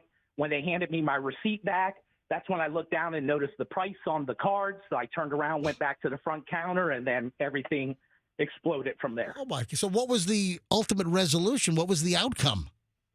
Pretty much I got stiffed by Walmart. They didn't return. How much were the baseball cards?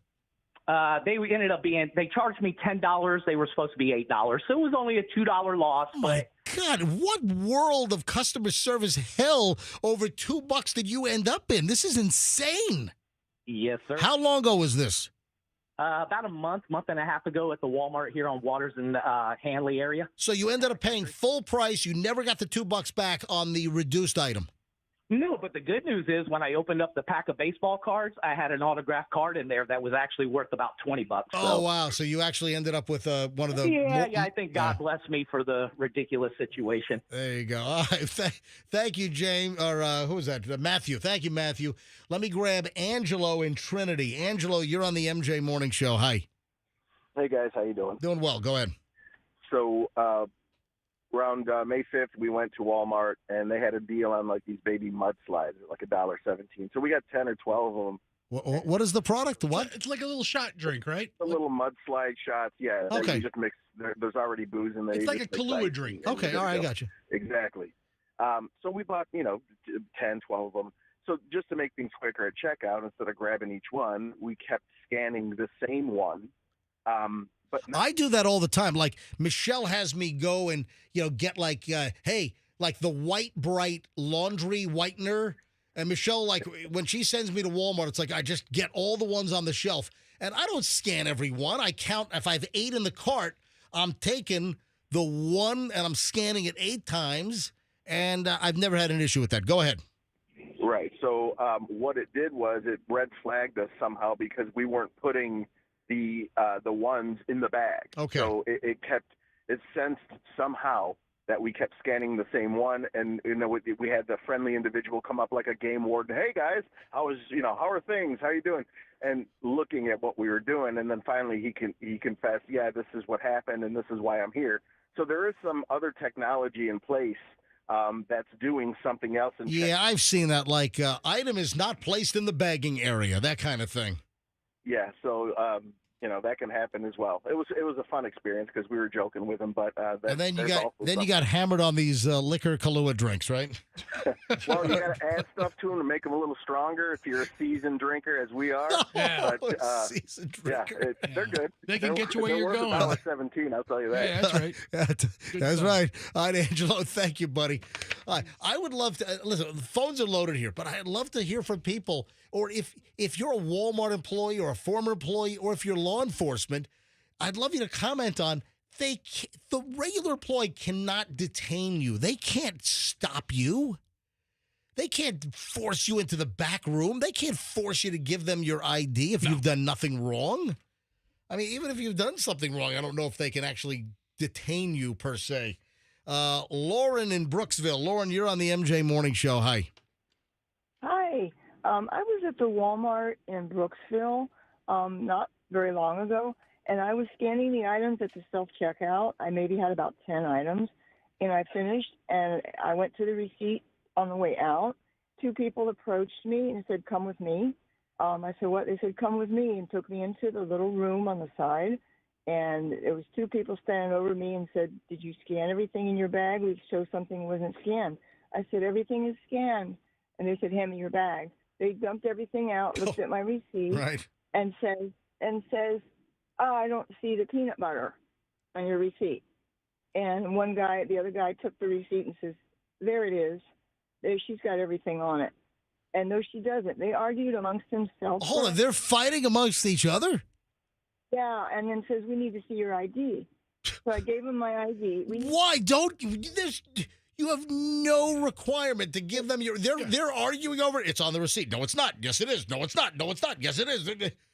I would have just. Yeah, I asked for my Social Security number. Oh my God! What? Do not give the Walmart guy at the door your Social Security number. They never need to know that. And I gave them the last 4 digits of my social. Listen. Don't give him anything, Lauren. And they said, well, this is a first-time offense, so this is a warning. Wait a minute, a first-time offense, but the peanut butter was on the receipt. Right. There's no offense. Everything in the bag. All right. Said you need to leave. Yeah, it was terrible. Oh my God. All right, Lauren, thanks for the call. I appreciate it. Have a good weekend. That's a mess. Yeah. All right, give me your Social Security, you fat freaking chance. I'm not giving you anything. All right, 800-990-1047. That's the number to get in. 800-990-1047. I would love to hear from lawyers or people in law enforcement about. They can't force you to. I mean, you have a dispute over something on the receipt, and you paid for everything, and you've done nothing wrong, and they can't detain you or take you to the back room or force you to give them your driver's license or your Social Security number. Anybody else want to weigh in on this? 800-990-1047. 800-990-1047. Chris is in Tampa. Hi, Chris. MJ Morning Show, you're next. Chris, are you there? Yep. Oh, I'm here. Yeah, go ahead. You're up. So I have an opposite situation. I'm from Tampa, but I live in Hernando now, and my husband went to the Walmart and checked out through the line with somebody actually physically checking out. They missed a soap that he bought, and so he handed it to them to ring up and said, hey, you missed this. And they said, oh, no, don't worry about it. Just take it. Oh. He said, yeah, no, I'm not going to be called at the door. Yeah. So, yep. Just take it. Thank you, Chris. Steve in Punta Gorda. Steve, MJ Morning Show, you're up. Hey, good morning, guys. Hey, I am a former Walmart employee. Okay. And I will tell you that on day 1, maybe day 2 of your computer-based learning, you are taught that someone is not required to give you a receipt. And if they walk right past you, you just wave at them, tell them have a great day. And I've heard the same thing. You know what? I thought I read something or I saw a video recently that Walmart employees are trained that if somebody just walks by, does not show you the receipt, you just let them go. You smile and wave. And that's what's happened to me because I do not stop at the backed up line at the door at Walmart. But they can ask. Me neither. Now, hey, I actually got stopped. Okay. Yeah. So I actually got stopped. I used to live in St. Louis, and I bought a larger item that it was a cornhole boards, and those do not fit in those little Walmart bags. Right. And so I always do the send the receipt to my phone. I don't print a receipt. I always have it texted to me. And as I'm leaving, a guy tried to stop me, and I told him he asked for my receipt. I said, no, thank you. He then grabbed my cart and started shaking my cart, demanding that I give him my receipt and that he was calling the police. They were on their way. I said, that's absolutely fine. Have them come get me. But right now you're illegally detaining me. Wow. And it went on for several minutes before he finally let me leave. He said that the cops were on their way and they'd be talking to me. I said, that's fine as long as they get to me before I leave this parking lot. Yeah, good luck. Good luck with them respond. And you did nothing wrong. Thank you. I appreciate the call, Steve. And that's a former Walmart employee. All right. Hey, Andrew, just a few more. Man, every line is ringing. And the calls are good. Courtney in Valrico. Courtney, you're on the MJ Morning Show. Hi. Hi. there's so many videos out there of this happening to people, and they pull you into the room, they take your ID and everything, and then if you did miss one item, they trespass you, and you cannot go back to Walmart.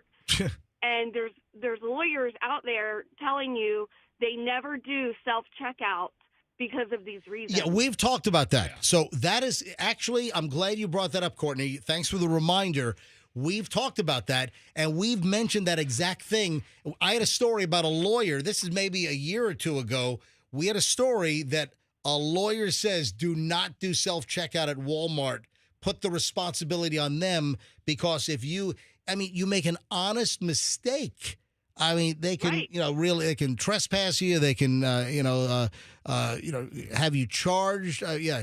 So, 100% right, Courtney. That is a very good point. Thanks for reminding us. Well, and then as far as the receipt, I was told that if your items aren't in the bag, like soda, dog food, that's when they check your receipt for the items that are not in a bag. They look for things that are not in the bag. That's how they. Yeah. That's how they try to. Like, stop for it. instance, I don't bag everything. Like when I buy the 5-pound bag of cuties, the little tangerines things, I'll buy a 5-pound bag of the mandarins, and I don't put that in a bag. It's already in a bag, so I generally don't put that in the bag. But anyway, good point. Thank you. Oh, let me grab Anonymous in Tampa. Anonymous, you're next on the MJ Morning Show. Hi. Good morning, MJ and Fester. Hey, can you get a little louder for me? How about that? Yeah, Much better? much better. Go. All right. So I was with a couple of friends back home in Missouri, and we were at the Walmart, and pretty much paid for everything. So Hold on. We pretty much paid for everything. It sounds like you're almost legal. So we paid for everything. Okay, there you go. Out, yep. And someone at the door says, "Let me see your receipt." And my buddy says, he goes, "I'm not showing you nothing," and continues to walk. So, security dude, whatever they're called, right, follows him out to his car as he's trying to put things into his car, and the guy's taking him out as he's trying to put them in, trying to check everything. So your friend is trying to put stuff in the car, and then the loss prevention person is taking it out of his car? Oh, my God. Yes. That's burglary. So he tells them, this is a road you don't want to go down in. So the loss prevention bulks up like he wants to do something. Yeah. So my buddy calls his dad. His dad is the chief of police of the small town in Missouri. Oh, wow. Yeah. What happened? They show up. Basically, the whole department shows up and takes the loss prevention guy to jail. Oh, really? It's burglary. Once you reach into somebody's car. Exactly. Wow. What a story. Thank you, Anonymous. Have a good weekend. All right, Andrew, two more. I'll take James and Amanda. Amanda's up first, Palm Harbor. Amanda, hi. You're on the MJ Morning Show. Hello. Hello. All right, for those that are just tuning in, listen, the phones have been loaded on this. We played like 4 audio bites. A woman started rolling video after she was stopped at the door at Walmart, accused of not scanning an item. They take her aside to a room. They're taking everything out of her cart, and everything was paid for. And there was one guy, one of the male employees at Walmart was like, no, this wasn't scanned. And his coworker, the woman's like, no, it was. It's on the receipt. And just a mess. She was embarrassed. She was detained, gave them their driver's license. You don't have to do any of that. You don't have to go with them to a back room. You don't have to give them your driver's license. Anyway, that's what we're talking about. Amanda, Palm Harbor, go. Yeah, I've been doing loss prevention, detaining shoplifters for the past, 20 years now. And there's very strict rules to apprehending somebody. You can't just go off a hunch. Like, you have to see them, select the item, conceal the item, intentionally pass all points of sale without attempting to pay. I mean, these Walmart people are calling, that's a lawsuit all day. I would have called the police, had them show up and do all that. I mean, I don't know. Amanda, I have zero tolerance for a thief. I have zero tolerance for a real shoplifter. But if somebody is 100%. honest, Walmart, they can't detain you. Their Walmart employee can't grab you and detain you and force you into a room and demand your driver's license and social security number? Oh yeah, definitely. That's what I'm saying. I would have, told if that was me, would have called the police myself. And you're in loss prevention. Here. That's amazing. All right, Amanda, thank you for the call. So, what type of loss prevention do you have? You've called us before, haven't you? Yeah, I have. Yeah, I remember now. Oh, and can you tell us, are you still in loss prevention now? No, I've actually left because of how crazy it's gotten with. Were you at Target? No, I actually work for Gap Inc., Gap, Old Navy, Banana Republic. Oh, okay. We had another person call in from Target. who Yeah, knew exactly. A lot of the scoop. All right, Amanda, thanks for checking in. I appreciate it. Look, that's somebody in loss prevention. Last call on this, and we got to move on. James in Winter Haven. James, hi. You're on the MJ Morning Show. Hey, good morning. Hey, James, go ahead. Yeah, I did loss prevention for Walmart for 5 years. Yep. And yeah, they can't do that. No, hey, the guys at the door, they're in loss prevention too. They have little earpieces. Okay. And they can talk to us, but they can't stop anybody. They're not. I walk right by them. I've stolen nothing. I've paid for everything, and I walk right by them. I don't stop, and they just they either just smile and wave, or they don't even acknowledge I'm walking right by them. Right. You don't have to stop for them. Yep. I mean, you can just keep going. They're not allowed. I mean, I've actually done the door before for a while, and I had a guy walk in, and I knew him. And then as he was walking out, I knew he was a thief. Yep. And as he was walking out, he had a big piece of meat shoved in the front of his pants. Yeah. And I looked at him. I said, "Hey, sir," I said, "You going to take that, or are you going to leave it with me?" He goes, "F you." I said, "Oh, really?" I said, "You have a nice day, sir." Yeah, there's nothing you can do. Yeah. What? There's nothing you can do. No. You can't lay a hand on them. Do anything. Yeah, this is a great. So, 5 years of Walmart loss prevention. So- James, good final call on this. Thank you, buddy. Yeah, man, have a good one. All right. Yeah, Fester? No, James is calling from Winter Haven. Yeah. That is one of the more problematic stores. Oh, in the state. Cypress Gardens. Yeah. The Cypress Gardens Walmart. Yeah. Well, all right. Man, that turned into a thing, didn't it? Tell you what, man, don't stop for, law enforcement, a sworn deputy, a police officer. Yes. You stop, you answer questions, but not a Walmart employee, not a Target employee. Wow. All right. 8:15 at the MJ Morning Show. Should I let Chloe sleep for a little bit longer? But till what, 15 more minutes? I've got to call her about the. All right, let me try to call her. Hang on a minute. All right, calling. She's in Vegas. It's 3 hours early. She finally got there. Her body's still on East Coast time. She's been there almost a day. I don't know. She's I don't know how late they were up in Vegas last night, but they finally got there after they got hosed by Frontier. Chloe? We're asleep. Yeah, you're what? Chloe, you're sleeping? Chloe. Chloe, I got to be able to hear you. Mom was telling me I have to talk to you about the story of what happened on the airplane. I can't do this. I'm sleeping. What? Go into the bathroom so we can talk for like 1 minute, and then I'll let you go back to sleep. Chloe, it's 8:16 in the morning. Okay, Yeah, you're still on East Coast. You still got to be on East Coast time. Still, just go to the bathroom real quick so you can talk to me. Or just talk. Hello, Hello. Chloe. Yes, can you hear me? How many people are in your room? Just her and her friend. I'm so tired. Well, it's 8:17 now here. I know it's 5:17 in Las Vegas. All right, so Chloe, you finally got there. Mm-hmm. All right, so Mom told me I had to get the story from you on the guy on your airplane. So Frontier hosed them. They had a 7:30 flight yesterday morning, and Frontier, Tampa to Vegas, nonstop. They say your flight's been delayed until 12:30 after midnight this morning. So from 7:30 yesterday, Chloe's flight would have departed at after midnight this morning at 12:30. Like 20-hour delay, 18-hour delay, whatever the hell it was. All right, so Chloe, you finally get on an American flight, and you flew from Tampa to Phoenix, then Phoenix to Vegas. So you get to Vegas a couple hours late, but luckily you were there.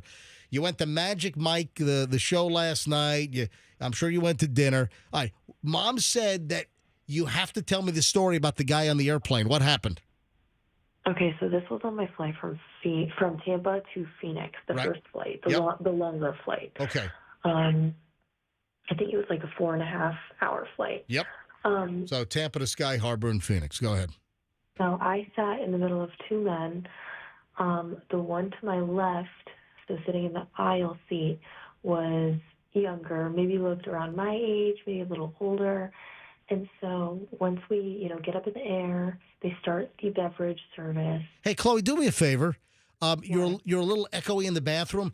Go ahead and get right next to the towel on the towel rack to kind of muffle the sound a little Listen, bit. what are you doing, man? This is better. This is the best you can do. Better. Yeah, this is much better. Go ahead.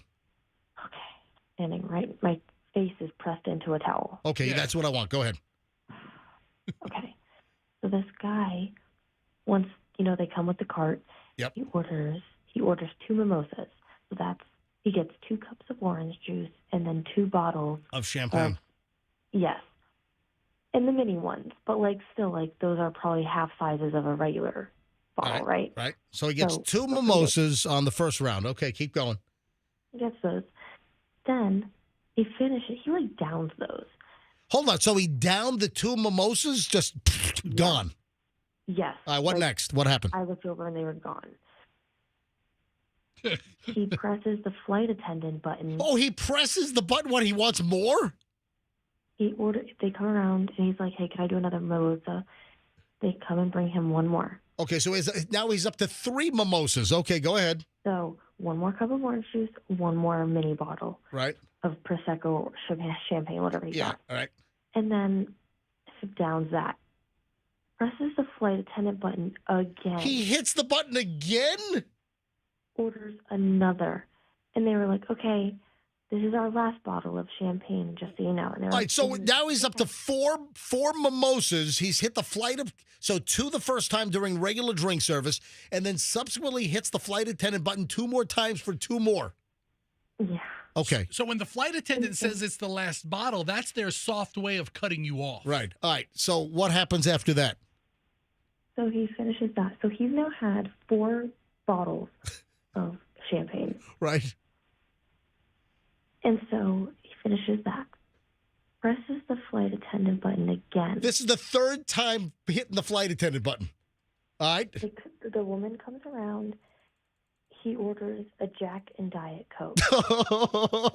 now he's moving from the mimosas to Coke and Jack. That's the workaround. If they're going to say they're out of bottles of champagne, they should have just cut them off. All right, so he's now hit the flight attendant button. This is what, number 3? I lost track. I'm losing track of his drinks. All right, go ahead. I'm really losing track here at this point. But still, I'm invested. I'm like, how long is this gonna, keep up? All right, I'm keeping inventory. 4 mimosas. Now he's got a Jack and Coke. All right, what happens next? Finishes the Jack and Coke. Don't tell me he hits the flight attendant button again. He either hit the button again or got an attendant's attention. Right. And she came over to him and he was like, "Hey, can I do another Jack and Diet Coke?" Flight attendant goes, "Ooh, so you've already had 5 drinks now in the last 4 hours. Right. So we're gonna have to say no." Cut off. And I'm sinking into my chair. I just was kind of a little uncomfortable that they were cutting this guy off next to me. And he was just like, all right. And she was like, "I could do a Diet Coke." And he's like, "All right, I'll do a Diet Coke." Yeah, a Diet Coke, no Jack. Yeah, right.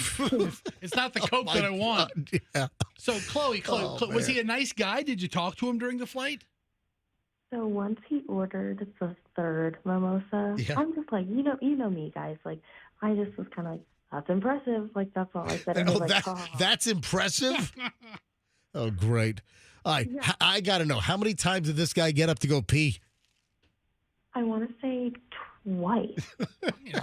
4-hour flight, 5 drinks. That makes sense. All right, so he was cut off. That's unbelievable.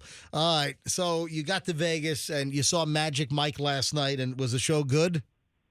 Yeah, girls, if you go to Vegas, that's what you want to see. Magic Mike live. Oh, does that say Channing Tatum Presents? I think he's like the producer Oh, of it. wow. So he's behind it. He's getting paid for the Vegas show, too. All right, Chloe, I'll talk to you later. Remember, stay safe in Vegas, okay? You got a bunch of, horny guys out there. Okay. All right? Just be, Sounds like listen, I'm being honest. The daddy's being honest here live on the air. Yeah. Just be careful in Vegas tonight and Saturday night, okay? All right, bye. MJ, you're way up. After Magic Mike, you got a bunch of horny girls out there. What are you, crazy? Guys, watch out for Chloe and her friend. Hey, you know what I want to do? I want to play a classic crotchety series now. I want to play 2 quick calls. Because earlier today, a caller said... Floppy don't work here. Well, he said something about Flappy. Slappy or Flappy? Let me speak to Flappy. And for those that don't know what that was, that whole thing, let me speak to Flappy, or Flappy doesn't work here. Is that the carpet call? It's the carpet calls. Yeah. So crotchety old man, oh, thank God you've answered, Milton Fludgecow, called this carpet shop, and I'll tell you right now, it was up in Northern Virginia. I think it was in Arlington, Virginia, or Alexandria, somewhere up there. And I just was calling this guy repeatedly, just harassing this dude at this carpet shop, right? And that's where Flappy came from, all right? So 2 quick calls here. It's carpet call number 1, carpet call number 2, and the caller earlier, when he said, let me speak to Flappy, he was referencing this. Good afternoon, carpet. No, thank God you've answered. Let me speak to the idiot that sold me this carpet. Who is this carpet? What? You want to talk with who? The imbecile that sold me my carpet. I have carpet. I've got a defect. You put it in. I want it fixed in an hour. What's your name, please? Fludgecow. Fludgecow. First name is Milton. Uh-huh. And it's all defective now. I think there's a manufacturer's defect, probably even a recall on the books. My kid Chauncey was playing with silly putty and jammed it in the carpet, and it won't come out. Yeah, that should be like that, sir. What? Give me your name and number and your address. My name is Fludgecow. Fludgecow? No, Fludgecow. Fludgecow. Uh-huh. Repeat that to me, please. I couldn't write it. Why not? Because you are talking too fast, sir. Could you spell it slowly, please? Yes, I can. Slowly. F. Uh-huh. L. U. Uh-huh. D. Uh-huh. G. G. E. E. C. C. O. O. W. And what is your invoice number? What? Invoice number. I don't know. I discarded that long ago. I got a defect I want to replace immediately. It doesn't work like that. I have to have your invoice number. My invoice number is 4. I don't have such invoice numbers. Well, I don't know my invoice number. All I'm telling you is I have a lifetime guarantee on my carpet. No, we don't have such a thing, sir. Oh, yes, you do. No, we don't. Oh, yes, you do. No, sir, we don't. No, you do. Hello? Yes, I think we accidentally got disconnected. My kid was playing with silly putty. It's like a clay, a toy, and it's all smashed up in the carpet. It's all pushed and ground and bashed in the carpet, and I can't get it out. So I went and I got some hedge clippers, and I cut the putty out of the carpet, and now I've got bald spots and burlap showing, and I want you to come out and replace it all under warranty. There is no such a warranty for that kind of a thing. What? There is no what? Don't call us anymore. Are you the bald idiot that sold me the carpet? Get the hell out of here. Carpet. Yes, I think we were accidentally disconnected. No, it wasn't accidentally. I cut by purpose, and don't call damn it, okay? Carpet, may I help you, please? Let me speak to Flappy. Huh? Let me speak to Flappy. That was my salesman. We don't have Flappy here. You bought your carpet probably from carpet. No, from Flappy at your place. No, we don't have such a place here. Yes, Flappy. He's the manager. No, he doesn't. Floppy doesn't work here. You're a liar. Flappy runs that place. No, Floppy doesn't work here. I want to speak to Flappy. Floppy doesn't work here. Leave me alone, you damn it, okay? All right, so that was carpet call number 1, right? Then months went by, and I called him back. This is carpet call number 2. Good afternoon, carpet. Oh, thank God you've answered. Is this the carpet? Stop it and don't call me, you bastard. I'm sick and tired of you. Do you remember me? Yes, I do remember you, and shut up and don't call me anymore. It's been months since we last spoke. Yes, that is enough. Don't call me. How did you know it was me? Crazy man. A few months back, we spoke because my son Chauncey smashed silly putty into the carpet. Yeah, it's not my responsibility. Don't call me anymore, okay? I have another line. Well, listen, you... Hello? Hello? Good afternoon, Carp. Yes, let me speak to that guy that was yelling at me. Hold on, please. Thank you. Yes. Yes, you were very rude to me again. I thought maybe after 4 or 5 months you'd calm down and quit yelling at me. Yeah, still I will yell at you. After we last spoke and you rejected my claim on my carpet, I had a nervous breakdown and I just got out of the mental home. I had a lobotomy.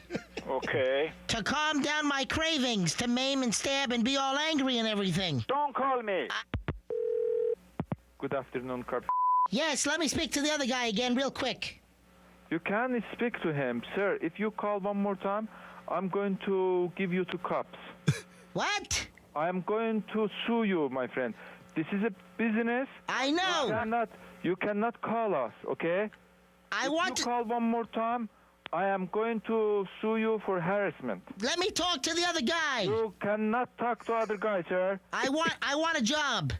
Huh? I want to sell carpet. I'm starting today. I'm coming down to fill out the application.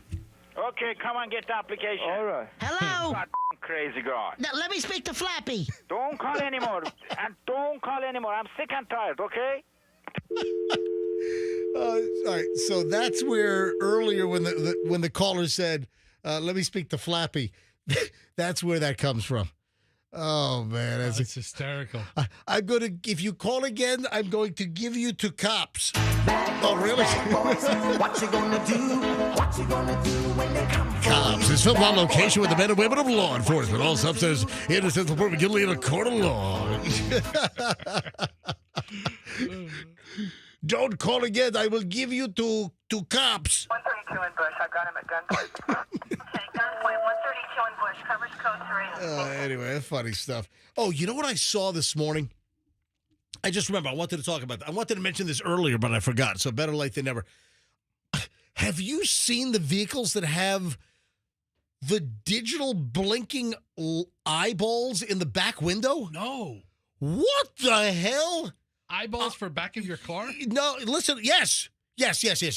So I'm driving to work this morning. It's 5:25. I'm on the Howard Franklin Bridge, 275 southbound, and a pickup truck passes me, and he's got 2 eyeballs in the back window, like a video screen. I don't even know what the hell these things are, but they're the most distracting things.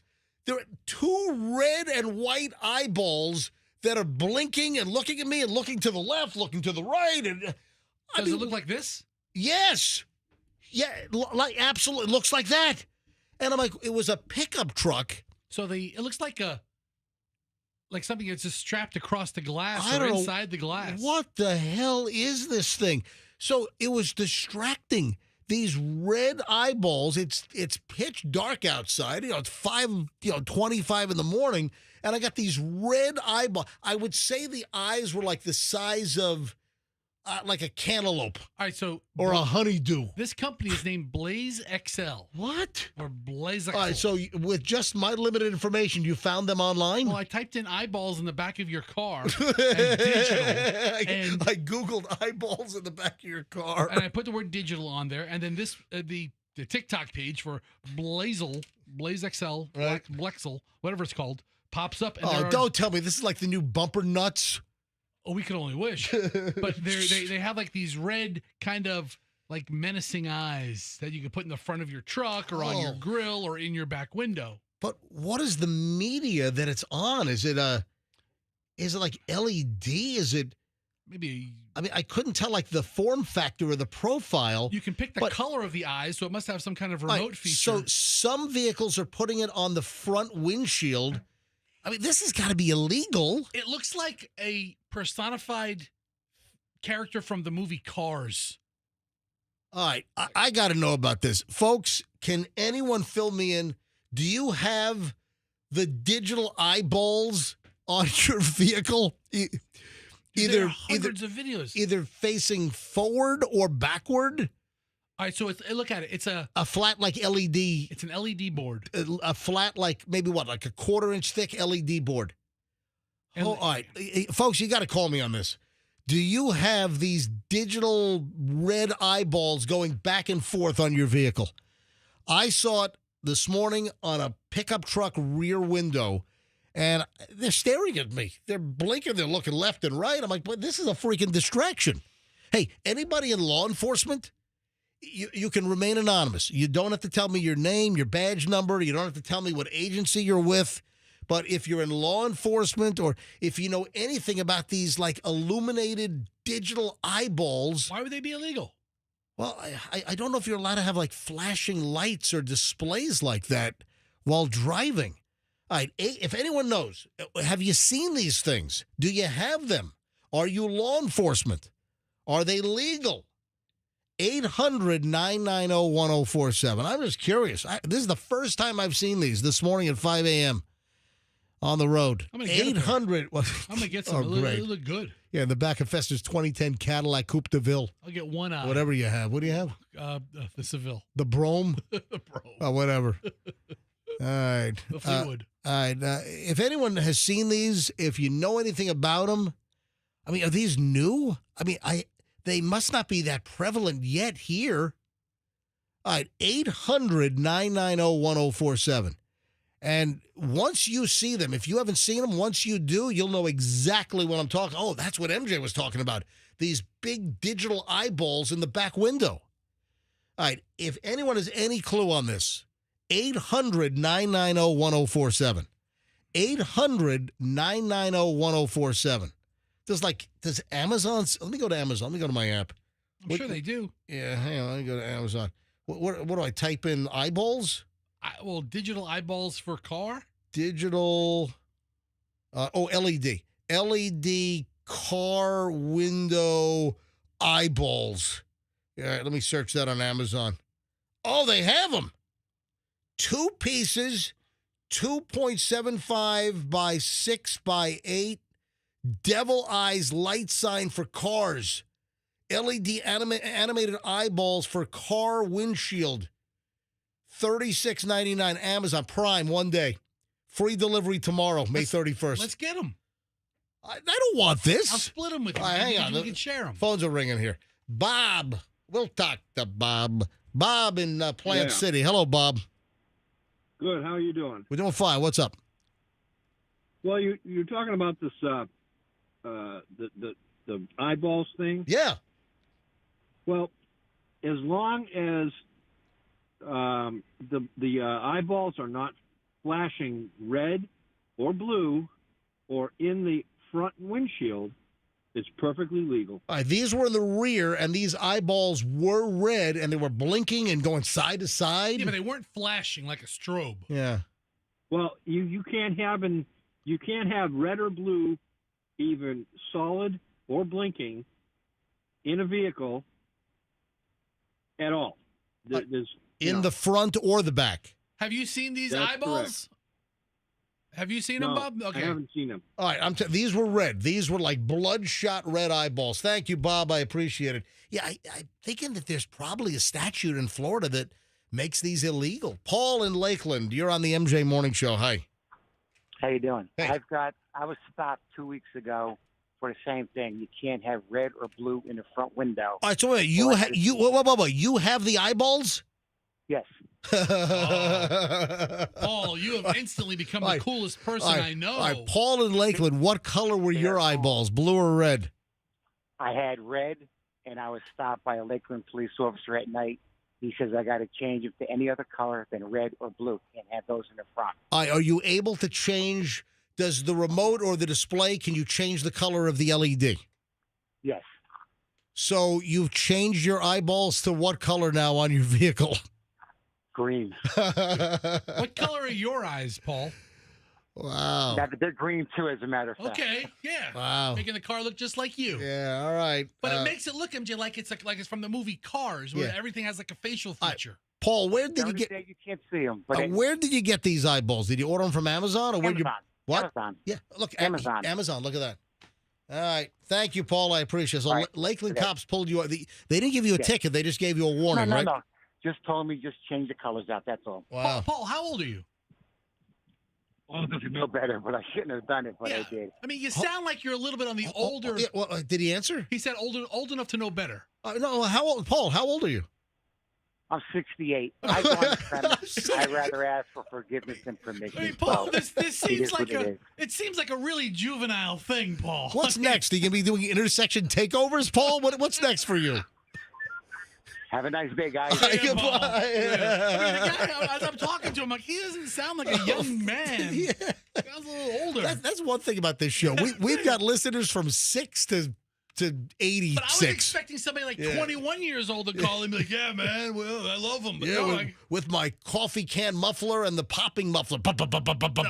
This guy takes his Social Security check and buys digital eyeballs for his car. With All right, we got to talk about drugs now. You bet we do. I've got a couple of drug stories. First of all, okay.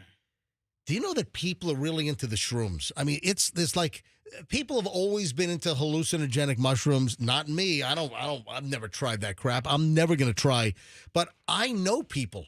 I know productive individuals. I know successful people that are into hallucinogenic mushrooms. I told a buddy of mine I had some trouble sleeping a couple of weeks ago, and he's like, "Dude, you should start microdosing." Oh, God. And I'm like, let me tell you no why. thanks. Let me tell you why you should microdose. Yeah, why not? This is insane. Two hikers. This is up in New York State. Right. Two hikers were hiking up in the Adirondacks. They called 911 to report that a third member of their party had died. Oh, no. They didn't. They were just under the influence of mushrooms. They thought because they were taking shrooms, they were dosing up.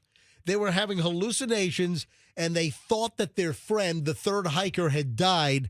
So they called 911 to report that their friend is dead on the hiking trail. 911, what's your emergency? So we're out here hiking, and we got bad news. Our buddy's dead. We lost him. That's essentially what happened. We lost him. But it turned out they had taken these hallucinogenic mushrooms. I'm taking these hallucinogenic mushrooms, and we can't find my buddy now. A New York State forest ranger responded to the call about a hiker who had died on Cascade Mountain, a popular summit in the Adirondack High Peaks. And both of these guys were convinced there was a third person? The two hikers who called 911 also told a steward on the mountain summit that they were lost. The steward determined the hikers were in an altered mental state. The supposed dead person was with them and completely uninjured. But they were so shroomed out, they were so tripping balls that they called 911 to report that their hiker friend is dead. So there was a third person? Yes. Oh, Okay, yeah. all right, Oh, all right. yeah. I was trying to put together if they imagined the third person. No. The two hikers, they were all shroomed up. They called 911 to report that their third buddy had died. And he was fine. He was right there with them. I mean, how happy were they when they finally... Oh, thank you, Jesus. They saw their buddy again. We thought you were dead. Oh, the ranger escorted the two hikers down to an ambulance. They were taken to a hospital, and brought the third member who was alive to a campsite where they all met up later on. I mean, yeah, let them rest, get some fluids. They'll be fine. Oh, man, should we ask people to call up if they were tripping on something? And what happened when you were microdosing on shrooms? I don't know if we can handle that many phone calls. I bet you it's a lot more than you think. You know what? I'm doing this. Okay. You listen, YOLO, man. YOLO. Are you a shroomer? Do you microdose? Do you do hallucinogenic mushrooms? I mean, have you had anything similar that, I mean, listen, not that you were hiking, but do you have a bizarre story to tell? Like some kind of hallucination, a crazy situation because you were microdosing or taking mushrooms? I'm going to give it a whirl here. 800-990-1047. A lot of phones today. 800-990-1047. And listen, if you want to remain anonymous, and don't give me your name and your address and everything, if you want to remain completely anonymous, if you tell me your hallucinating mushroom story, that's fine with me. Unless you're a dealer, then you can give us your address. I don't want mushrooms. No, not for us. I will never. But you've never done it, right? No. I mean, I've had mushrooms in my pizza sauce or my pasta sauce. Oh, listen, I love mushrooms. Oh, yeah. I'll eat a good mushroom. That's I like a regular, edible salad mushroom or porcini. One time my old lady you know what? I want to get a French truffle sniffing pig. Oh, yeah. There's a movie I've got to see. What called? It's called Pig. Apparently it's fantastic. I think it might be on Netflix. Can you look this up? There's a movie called Pig, and right there, Pig. Pig is a 2021 written by film stars. Pig was Robin is a reclusive truffle forager who was once a renowned Portland chef living in a cabin deep in the Oregon forest. He hunts for truffles with the help of his prized foraging truffle-sniffing pig. Yeah, so someone told me I got to watch this movie, and it's a couple of years old. You tell him you work with a pig every day? I don't need to see this stupid Go on, boy, squeal.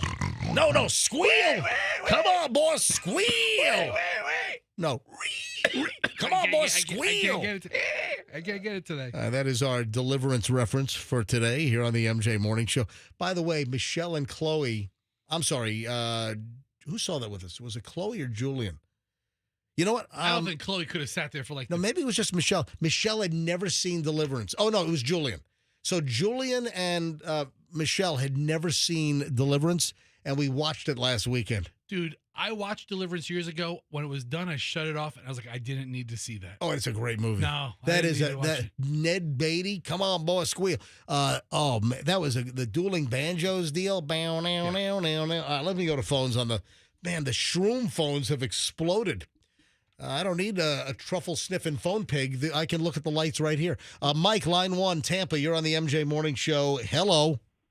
What's up, guys? It's Hot Honey Mike here. We were talking about the crazy honey. Remember the crazy honey we were talking about? Yeah, so it's a honey that they infuse with some. Is it mushrooms or it's infused it with like no. CBD? This is a honey that the bees collect from rhododendrons, and the honey's poisonous, so it makes you hallucinate and all that stuff. Yeah, that's right. I remember that.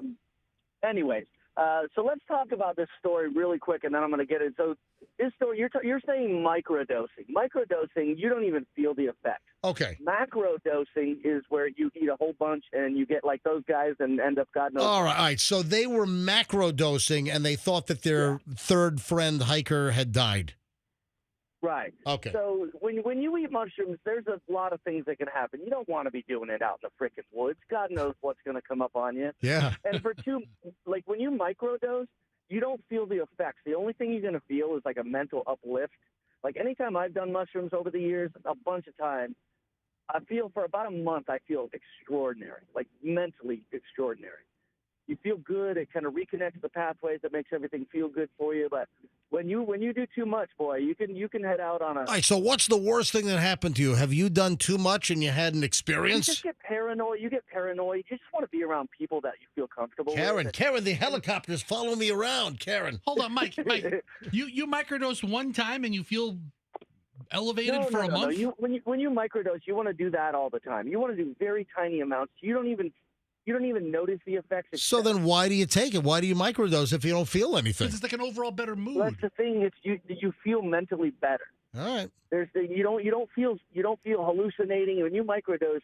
All you're getting is it's almost like a subliminal thought. You're getting these subliminal thoughts that make you feel better. It helps with depression.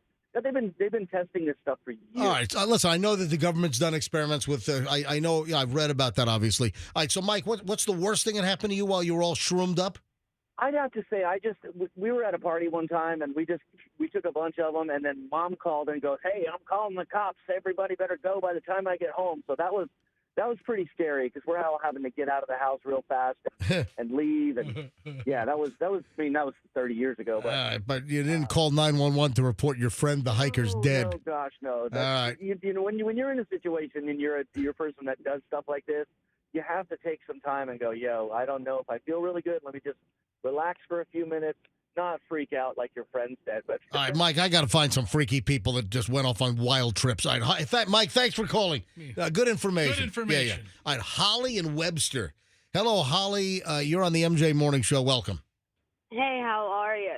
So one of the worst times of my life ever, having an experimental time. Yeah. I was out with friends. We were at their apartment, right? This was after Insidious came out, okay? So I was having one of the worst times of my life. So I went to the bathroom just to try to recollect myself. And at the time, my boyfriend came into the room. Well, he's sitting right there on the ledge of the bathtub, and I'm sitting on the floor. I'm looking down, and I'm crying. And the next thing I know, I'm looking up, and I swear on everything I love, I literally saw my boyfriend as the true devil himself. The horns, the red skin, the tail, you name it. And it took me 2 hours just to be able to calm down. Wow. All 666 up good. It was you saw Beelzebub. Because of Insidious, because Insidious really scared me because of how well they did that movie. All right, so Holly, are you done taking mushrooms? Oh, it's been forever since I've ever even wanted to, and I have no plans on ever doing it again because of that night. Holly, thanks. That's a bad trip, Holly. I saw the devil himself. Thank you, Holly. Man, this is the horns and the cape and everything, the red skin. Let me quickly run through calls here so I don't get too late. Sue, quickly, Seminole, you're on the MJ Morning Show. Okay, I have a crazy friend who is a real mushroom fanatic, and she says, "Hey, I can go up to my friend's cabin up in Crystal River for the weekend. We'll have a girls' weekend. Would you like to go?" Yeah. I said, "Hey, that sounds nice, refreshing, relaxing." Well, we get up to the cabin. She's got the bag of mushrooms, and she's pretty much shaking the thing, every last crumb. She's taking it all in. Right. And next thing you know, she starts seeing spirits, evil spirits everywhere. They're outside. They're here. They're coming through the doors. They're coming through the walls. I said, "Well, you know what, Tracy? Maybe it's a good idea we get out of here. I'll take you seriously. Let's get out of here." So at this point, we don't know where we're going, and I'm driving, and I get to a Walmart parking lot. I said, "Tracy," and we're just laughing like crazy. I said, "I think I heard you could just crash out in a Walmart parking lot, and it's okay. You can stay here for the night." And then I said, "We can't just stay in the car." And we both looked over, and I don't know what we saw, like a Comfort Inn or some kind of hotel. Right. I said, "There it is." It was like a shining light. Let's go. And they had just opened, so everything was new. The beds were new. The bedding was All new. right, cut to the chase, though. I'm up against the clock. What happened? So we basically ended up leaving the haunted cabin, and then we were in this most magnificent sleeping on a cloud hotel. So it was a total change. The new Comfort Inn in Crystal River. When I think of quality accommodations, the Comfort Inn always rises to the top. Thank you, Sue. All right, Wendy, quickly, any bad mushroom experience? Actually, it wasn't mushroom. It was my boyfriend's friend. He did acid. Oh, my God. And he was this is a long time ago. He was at the door, and I guess he knew he had done acid, so we opened it. You know those little party poppers? Yeah. And all the different colored papers? Yeah. Well, we both did it when we opened the door, and you can hear him run off screaming at least blocks away. So the next day, he thought that we blew up on him. He thought it was our guts. He thought your guts were coming out of the party poppers? Yeah. Oh, that's He hysterical. thought we blew up. Oh, my God. Wendy, thanks for the call. Quickly, Andrew Auburndale, MJ Morning Show, go. Hello. Yeah, Andrew, I only have 30 seconds. Go, quick. So, so I'm very versed in the acid and the mushrooms, and I only do that stuff when I'm on an island that I can't get off of now. Okay, what's the worst thing? What's the worst thing you hallucinated on mushrooms? So it wasn't really a hallucination. It was a buddy of mine we were tripping together, and he thought he was partying with LeBron James and Bob Marley, and started actually like, breaking things. And like, we were on the third floor of an apartment building, and we always have a sober person around. Right. Like a safety and net. He's like, we got to take him out because he's going to jump out the window. And so me as also tripping, I had to hit him with a bat. And actually, then the sober person actually put him in his car. We had to carry him down the stairs, put him in a car, and took him to the emergency center. And they say he fell on a rock.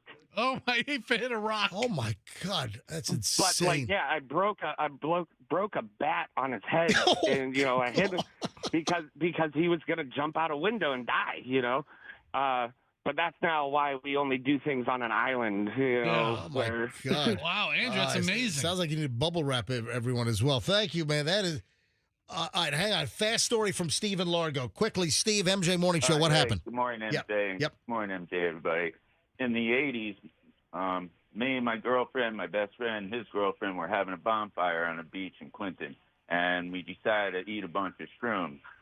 And he had a Ford Escort, a Standard, and when it came time to leave, he got behind the wheel. He goes, "What the hell am I doing?" I said, "What do you mean?" He goes, "I don't know what to do with this thing." So I got in the driver's seat, and I didn't know what to do either. And so my girlfriend didn't know what to do, and his girlfriend did. I don't know how we got home, but we got home safely. But So he had a manual shift car and suddenly did not know how or why he had a manual shift car. no, we didn't even know how to turn the key, how to start the car. Completely We were forgot so how messed to up. operate a vehicle. All right, thank you, buddy. Appreciate it. All right. Unbelievable. All right, all that from the the Adirondack hikers who called 911. They were on shrooms and they thought that their buddy, the third hiker, was dead and there was nothing wrong with him, but they called 911 because they were tripping. All right, 8:55 at the MJ Morning Show, ladies and gentlemen. The 9 o'clock hour, the final hour, is next when we get back. Man, I've got a couple of gross airline stories. Man, we got a lot. I don't have even time to tease what's coming up. All I can tell you is if you miss the next hour, the next segment in minutes, you're missing out the best stuff on the show. And it's all next. MJ Morning Show here on Q105. IDC, International Diamond Center, they are your diamond go-to headquarters. It just doesn't get better. We have all these big box stores, for instance. You got the chains that are everywhere. It is so refreshing to have a place like IDC, International Diamond Center. They're a powerhouse in the diamond industry, but they're local. They're locally owned and operated. They have all the selection that you want. Nobody beats IDC when it comes to the diamond selection. They've got everything. You've never seen this many diamonds in one place. They don't have to adhere to some corporate rule book. No, they don't believe in commission salespeople, so they're not going to try to jam you up and sell you. They want you to end up with the right thing at the right price. So they don't have to hit a Wall Street sales quota. No. IDC, they've been picked by all the top bridal designers to be their authorized dealer, so you get all the best settings and mounts. So it's engagement time, it's diamond upgrade time, anything jewelry related, necklaces, earrings, bracelets, everything. Pendants, it's IDC. Tampa, Clearwater, Lakeland, Sarasota, International Diamond Center, tell them MJ sent you. Good weekend to go pick up a new Ford. Folks, hurry up because employee pricing is going to end.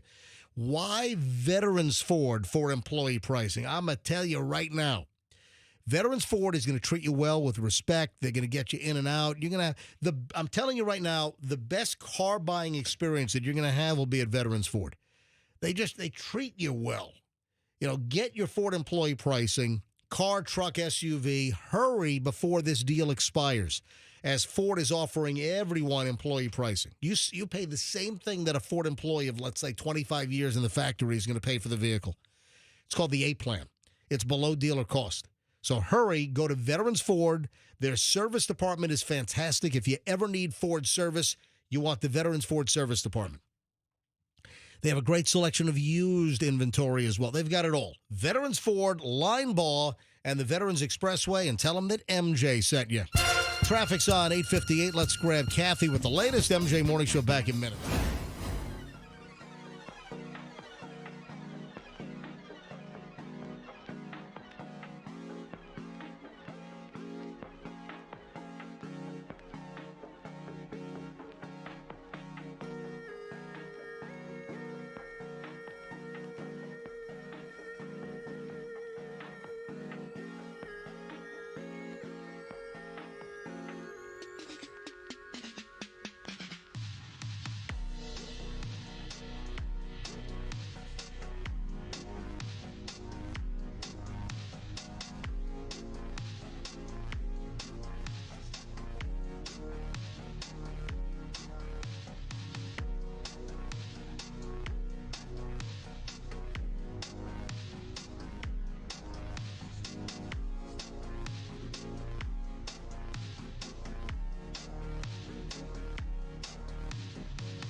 9:02 at the MJ Morning Show. Final hour for the week.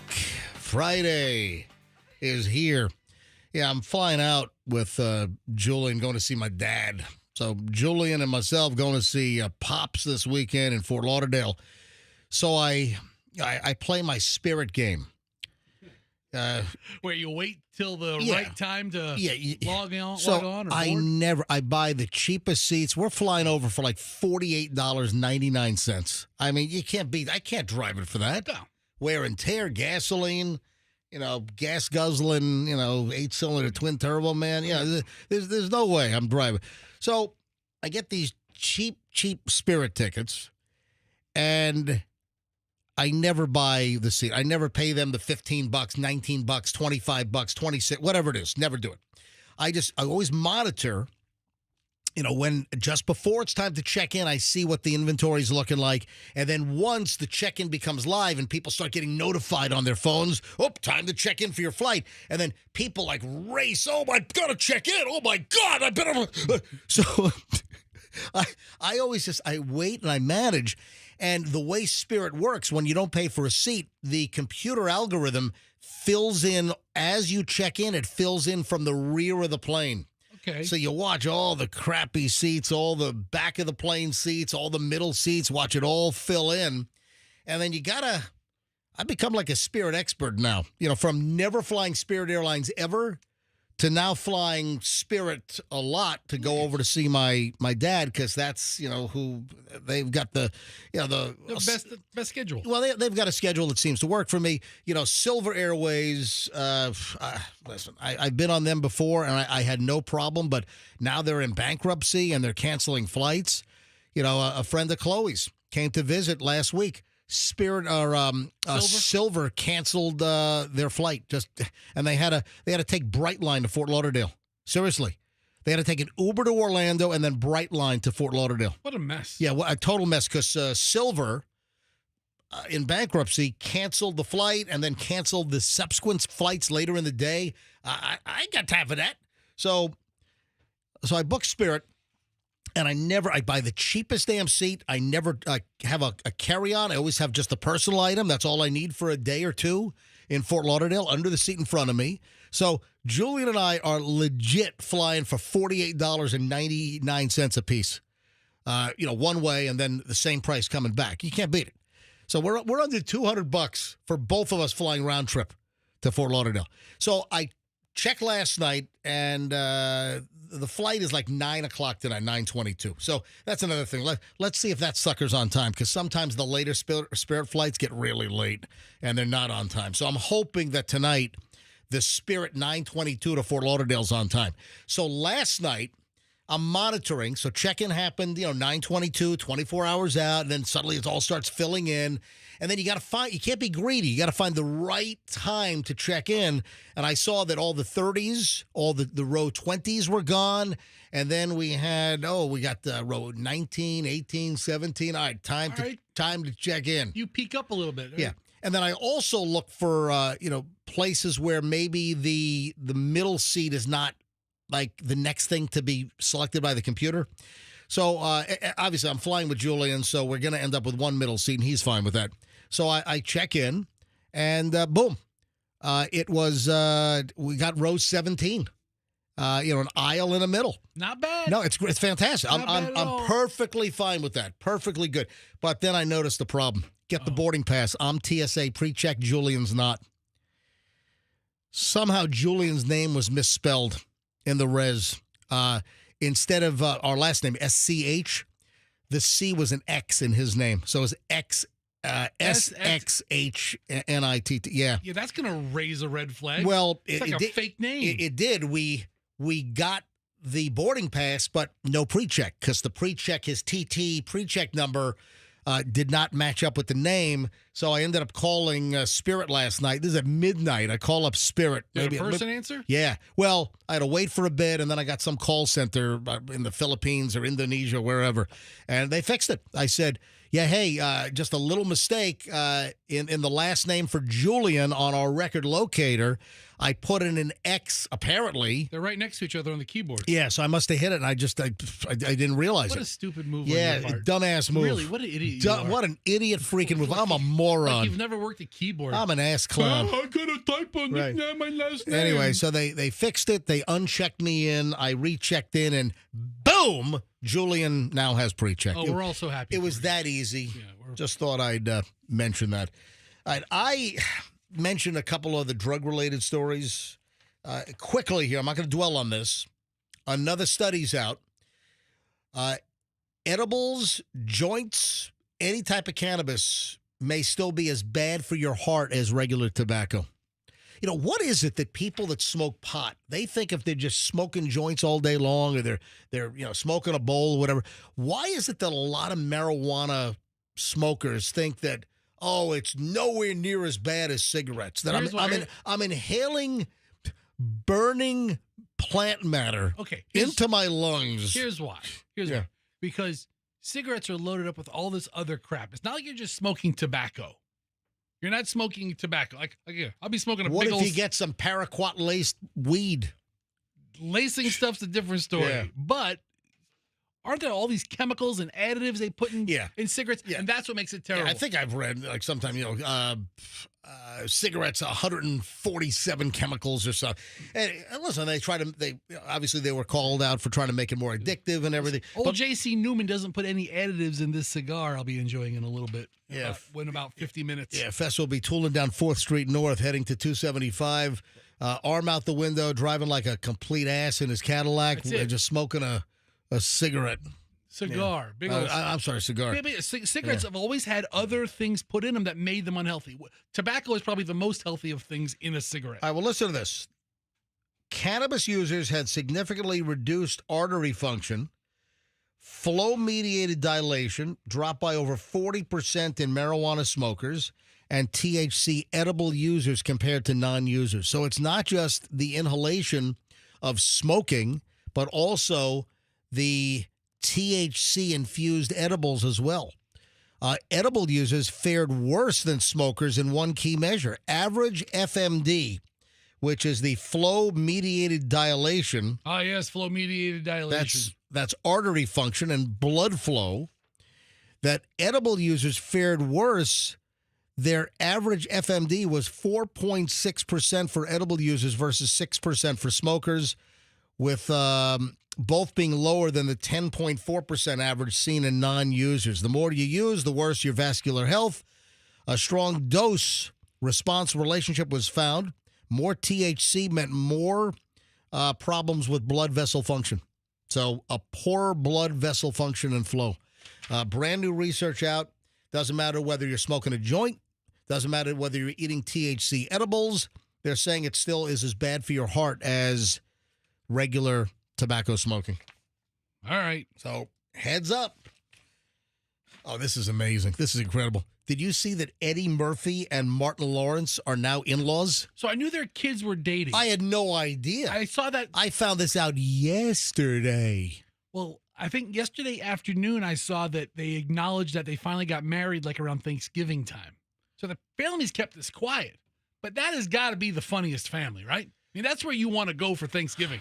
So with Martin Lawrence and Eddie Murphy. It just seems awkward that Why? Now Eddie Murphy and Martin Lawrence have a marriage in common as their kids married? You got to figure they probably ran in the same circles in Hollywood.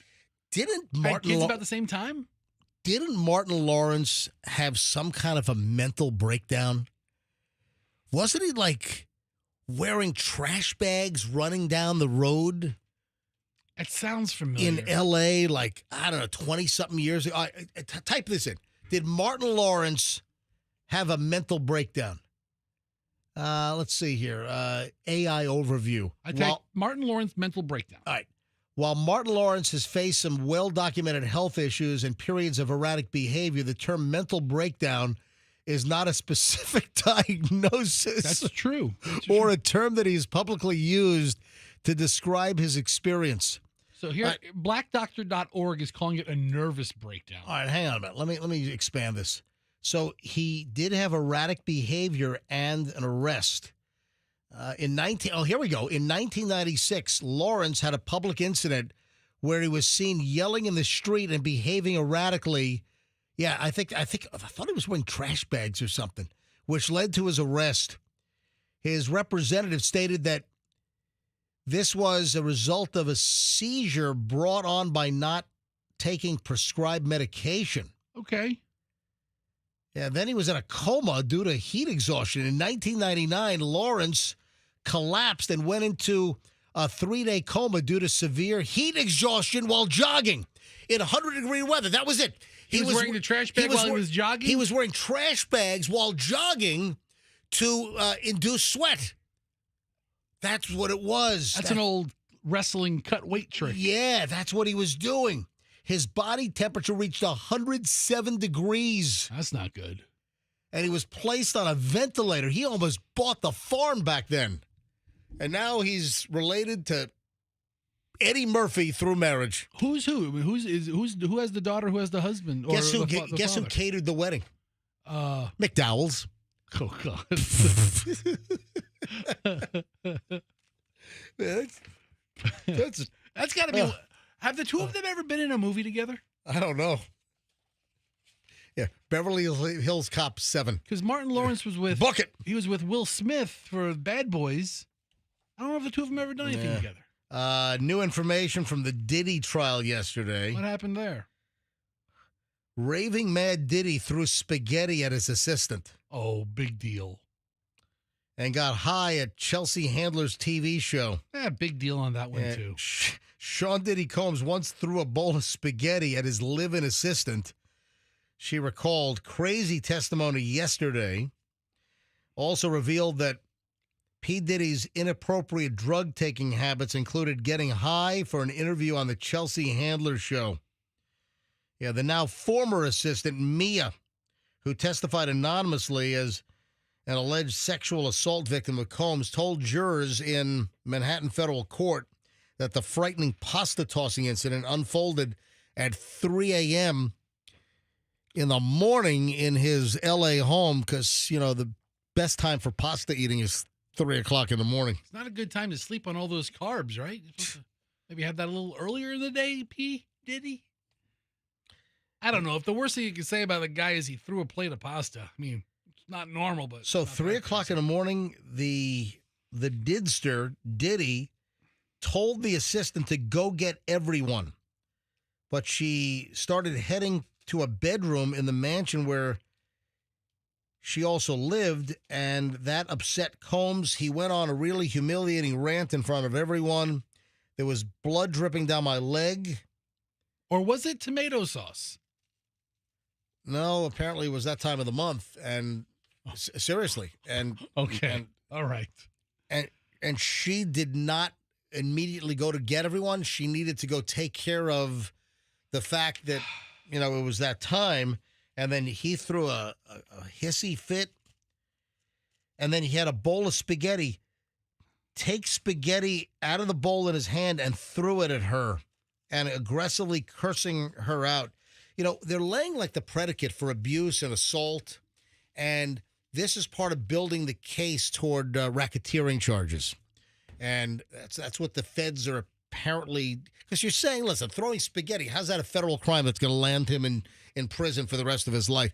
Now they're building up the racketeering charges. So eventually this is going to get to be some really serious allegations? Well, through coercion and, trust me, the feds are going to get there. Just whether the jury buys it, that's the big question. Don't know. All right, today we're going to talk about he ordered a foot-long sub and only ate 6 inches of it. Yeah. Threw the other 6 and away. Then a report that celebrities are terrified. New York Post yesterday that some celebrities are reportedly worried. When are names going to drop? Well, here's the deal. Some celebrities are reportedly worried about being called to testify in the Diddy Combs trial, and they've hired lawyers.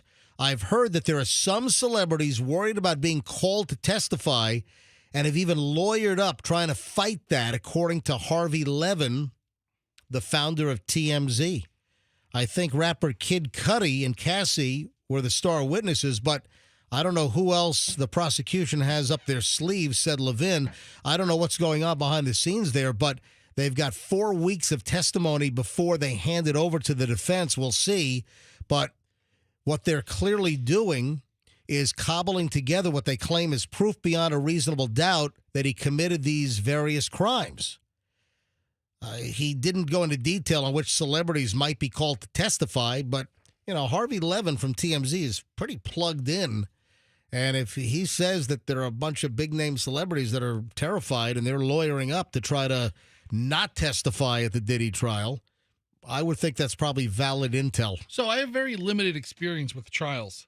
But if you're going to be called to testify, don't you have to go to a deposition already? You can't just one day just get called to testify to something. That's like a civil trial. Is it? Okay, I don't know. Yeah. So in many cases, that'd be civil for deposition. Okay, so there are people who are just never had to testify or have been interviewed by a lawyer. Sometimes witnesses will testify before a grand jury before it's decided whether, the grand jury will indict in certain cases. Any idea who the names could be? I don't. Harvey Levin did. I'm telling you right. I bet you Harvey Levin knows some of the names, but he's not revealing them yet. That's what I'm thinking. Uh-oh. What happened? Humongous Dinty Moore beef stew recall. Yeah, more than 250,000 pounds of Dinty Moore beef stew. Why? Was it mislabeled with an allergen or something? Nope. Does it have a rabid case of botulism? Nope. Are the cans all swollen up? Nope. What happened? Foreign items. Foreign item contamination. Foreign item like a beet or foreign item like a shard of glass? Nope. Wood chip. Is that really it? I got to be honest. It's the wood that makes it good. It's that smoked flavor. That smoked wood flavor. It's really authentic. That was Kenny Rogers Roasters. Remember? The good is in the wood. No, it's the wood that makes it good. Or maybe they use both. I got to look up a commercial now. Listen, I think Kenny Rogers Roasters was, it's the wood that makes it good. Yeah, apparently some wood chips, bits of wood, big deal. Hang on, bring up the. Is this Kenny Rogers Roasters? I think so. I go, let play it. Go ahead. There's healthy, fresh, and healthy cooking all across this land. Hello, good roasted chicken. Goodbye, frying pan. Yeah, baby. It's juicy, tender, tasty, like you do it if you could. It's Kenny Rogers Roasters. It's the wood that makes it good. See, look at that. It's the wood that makes it good. Oh, and there's Kenny Rogers before his plastic surgery, and he looked like a freak. Look at that. Kenny Rogers. I like Kenny. Kenny, you got to know when to hold him. He folded him. Know when to fold him. He folded him 8 years ago? Yeah. 250,000 pounds of Dinty. That's a lot of freaking Dinty Moore beef stew. 250,000 pounds? Okay, so if it's wood chip, if it's literally one or even 100 wood chips, you can feed that to swine, right? You could, I guess. You could do, I hate to see them throw this away. 250,000 pounds plus recalled over reports that cans may contain pieces of wood. 256,000 pounds. Recall issued by Hormel Food Corporation. 20-ounce metal cans labeled Dinty Moore beef stew.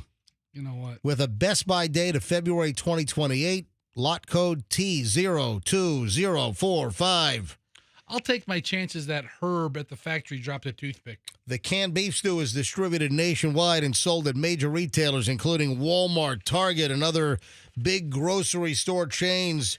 And then they have the list of what states the cans were sold in. It's like every freaking state. Yeah. It's like Alaska, Alabama, Arkansas, California, Colorado, Connecticut, District of Columbia, Delaware, Florida, Georgia, Iowa, Idaho, Illinois, Indiana, Kansas, Kentucky, Louisiana, Massachusetts, Maryland, Michigan, Minnesota, Missouri, Mississippi, Montana, North Carolina, North Dakota, Nebraska, New Jersey, New Mexico, Nevada, New York, Ohio, Oklahoma, Oregon, Pennsylvania, South Carolina, South Dakota, Texas, Tennessee, Virginia, Vermont, Washington State, Wisconsin, West Virginia, Wyoming. Now, I counted those. It's like 45. There are 5 states missing. Why didn't you just give me those 5? So then why wouldn't they have said every state in the country except for these 5? Well, guess what? then my OCD kicks in. Of course it and then does. I got to figure out what states are missing. So I didn't get to do a full analysis, but I did find two. Apparently, Nevada. Nevada is not on the list, and New Hampshire is not on the list. And hang on. Utah is. I guess the Mormons don't like Dinty Moore beef stew. So Utah is not on the list. No, they have Dinty Mormon beef stew over there. Oh, that's funny. That's what I do. Oh, that's fun. Yeah. Dinty Mormon beef stew. I'm really only here for jokes. Oh, that's funny as hell. What about like states like Wyoming? I did. I said Wyoming's that. on the list? That was on the list. You know, but I saw that Nevada, New Hampshire. Andrew said maybe not Utah. So there are two more two other states that we didn't mention. I'm not going to go through that anymore. Oh, no, please read all the states again. By the way, Andrew says, turn your mic on, that Eddie Murphy and Martin Lawrence did at least 2 movies together. Okay. What were they? Do you know? Boomerang. What? I vaguely recall that being an Eddie Murphy-centric movie. I remember that being a feature on like the Cartoon Network. No. Boomerang. Okay, he was like a, I don't know. I don't need to know. What else? Life.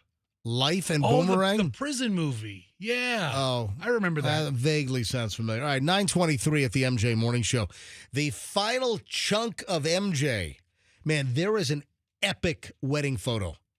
This could be the best freaking wedding photo ever.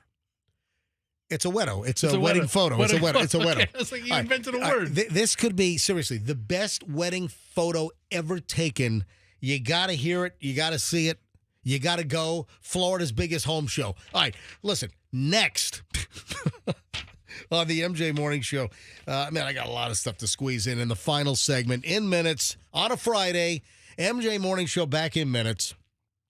How'd you like to save 10% on any garage door service or installation? You can if you call Banco. And listen, even without the discount, even without the MJ 10% off, you want to use Banco. Banco's the best. Their slogan is, you can bank on Banco. I'm going to tell you right now, those are not just hollow words. That's the real deal. Banco is a truly remarkable and great garage door company. They care about their customers. In biz for over 40 years.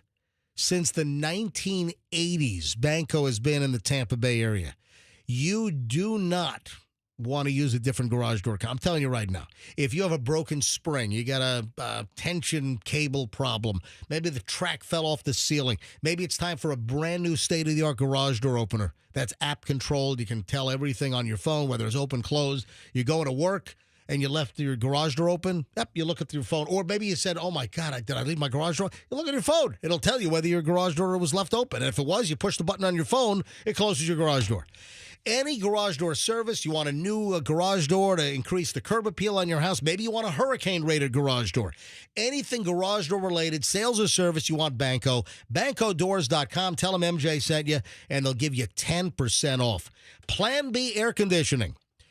Finished an install at my house yesterday. So I had one of my zones died. It was not able to be repaired. It was a freaking mess.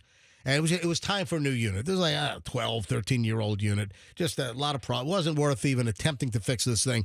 And Plan B Air Conditioning installed the brand new zone, brand new system at my house yesterday. If you need air conditioning repair, most of their work, you know, we're talking about repairs that they get done quickly and very cost effectively. You know, they're not going to upsell you like some other companies. They're going to try to shove you into a new unit so they can make a hefty profit margin. No, if they can fix your air conditioner, they'll do it instead of replacing. But if you do need to replace, Plan B will beat any other air conditioning company for a new unit by at least $500. PlanBAirConditioning.com. If you mention me, MJ, sales service, 10% off. 10% off, PlanBAirConditioning.com. When your air conditioning doesn't blow cold, you need some help. It's PlanBAirConditioning.com or 813-PLAN-BAC and mention me, MJ, to get 10% off. 926, traffic's on.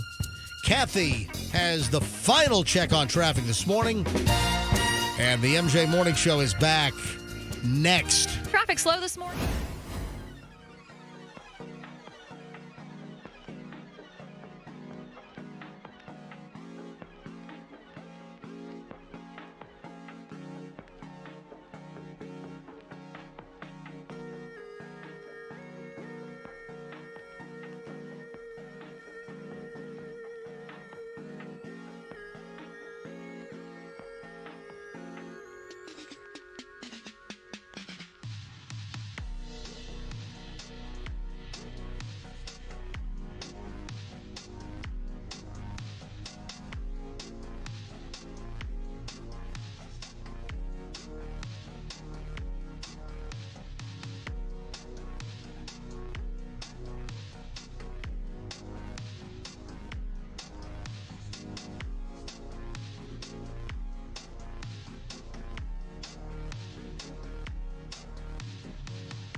9:31 at the MJ Morning Show, and this is the most epic wedding photo ever taken. Absolutely incredible. This will never be topped, as far as I'm concerned. All right, Fessa, do you even know what I'm talking about? Have you seen this yet, or do I have to send you on a little quick little Google search dealio? Send me away. All right, just type in most epic wedding photo ever. Just type that in. Folks, go to Google, whatever search engine you like, just type in most epic wedding photo ever. And it's on Facebook. It's in news stories. That's it. Wow. Is that freaking incredible? Wow. How do you get better than that? I mean, the bride and the groom are exactly the same weight. All right, that's not what I'm talking about. Oh! I'm talking about the freaking EF3 tornado right over their shoulder. That's pretty crazy. All right? That's pretty crazy. Oh, my God. This looks like a Texas or Oklahoma wedding. Or maybe Kansas. New Mexico couple's wedding photo going viral because of something incredible. A tornado. Got a tornado in the background. Look at the size of that thing. Chelsea Clemens was photographing a wedding in Tinsley Crossing in Portales, New Mexico, when she captured the most epic wedding photo ever. Yeah, they got married on Sunday in the middle of the storm.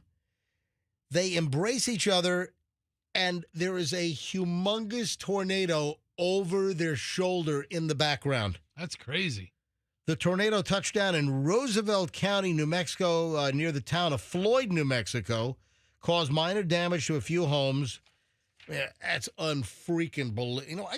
What if Dennis Phillips is awake? Man, it's 9:33 in the morning. I know that he does the 11 o'clock news. Does he want to talk about tornadoes out in New Mexico? Hang on. Hurricane season starts on Sunday. Well, that's another reason I want to call him. I should have set this up, but, listen. I mean, really, who produces this show around Yeah, I here? know. Nobody. 727. I'm calling Dennis Phillips. I have no idea if he's going to pick up or whether he's still sleeping. Sometimes after he finishes the weather at 11 o'clock on Channel 28, he binge watches like Netflix until like 5 in the morning. So,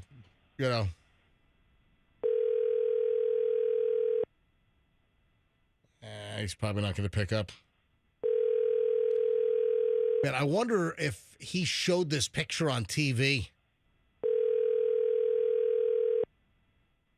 Nah, he's not going to. This is amazing. Folks, I'm telling you right now. Please leave your... Yeah, he's not going to pick up. All If right. you like tornadoes and pudgy brides, this photo has everything you like. Why do you have to make... Come on, man. I'm just pointing out all the cool things in the photo. Just Google. Seriously, just Google most epic wedding photo ever, and you got to see this. This is a tremendous frame capture. This is a tremendous image. It is absolutely fantastic. This is award-winning. You know what? I'm going to award this a Pulitzer Prize for photography right now. You're really engrossed in this photo. I am. This photo kicks butt. I think it's like one click above cool, but you're in love with this thing. Yeah. Hey, I saw this press release like a week ago, and I thought it was really cool. Thought it was interesting, but then for whatever reason, it took like a week for like the local media to do news stories on it. Mayors in Tampa Bay have gotten together to launch something called Tampa Bay Connections to reduce loneliness. Loneliness is a very serious issue. People that are just lonely.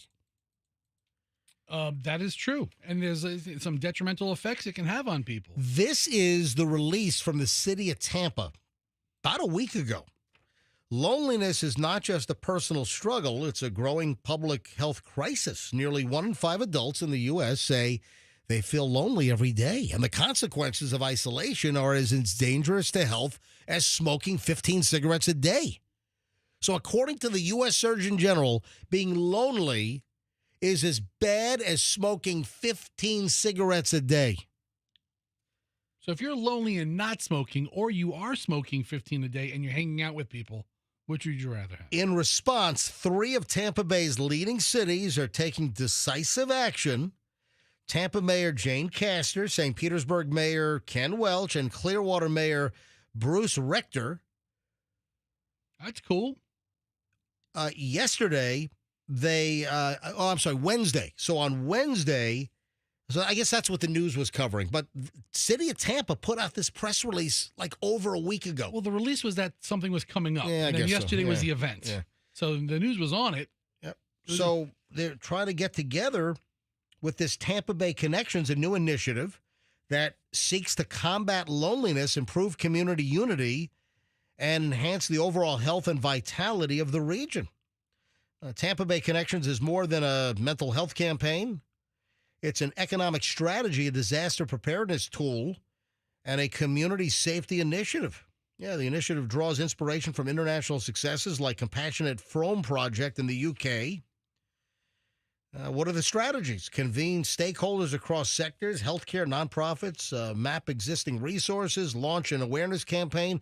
So the mayors of the 3 big cities in the Tampa Bay area, they want to just try to curtail loneliness. So if I'm lonely, will Mayor Rector play shuffleboard with me or something? No. Wait a sec. See like a metal band cover that song. Oh, what a lonely boy. Yeah, exactly. Dun, dun, dun, dun, dun, dun, dun, dun.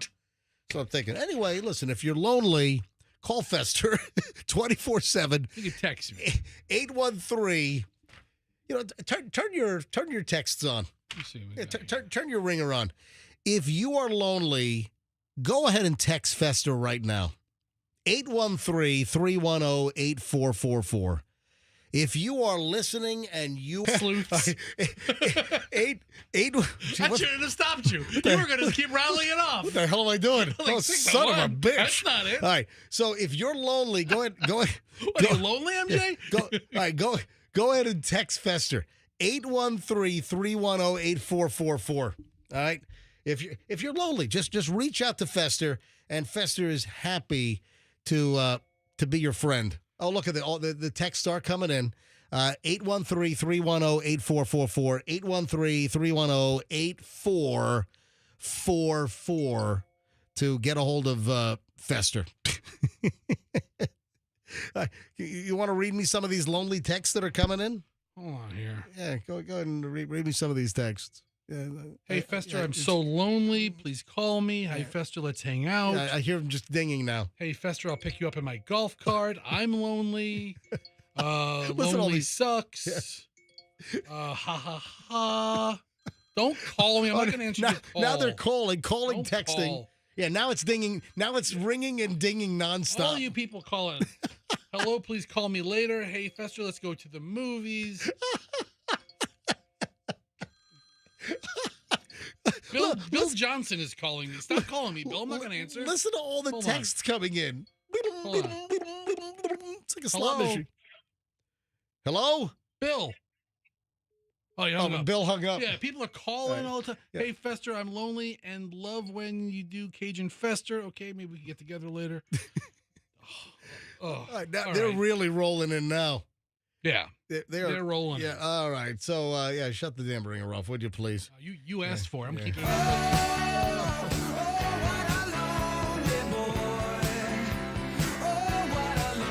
giving out the number. I was like, oh, my God. Man, I'm giving out my... calling. Fester's number is like, shut it off now. And the ringing, the... Angela McAfee. Stop calling me. Angela? That's it. The name pops up on a lot of these numbers. All right.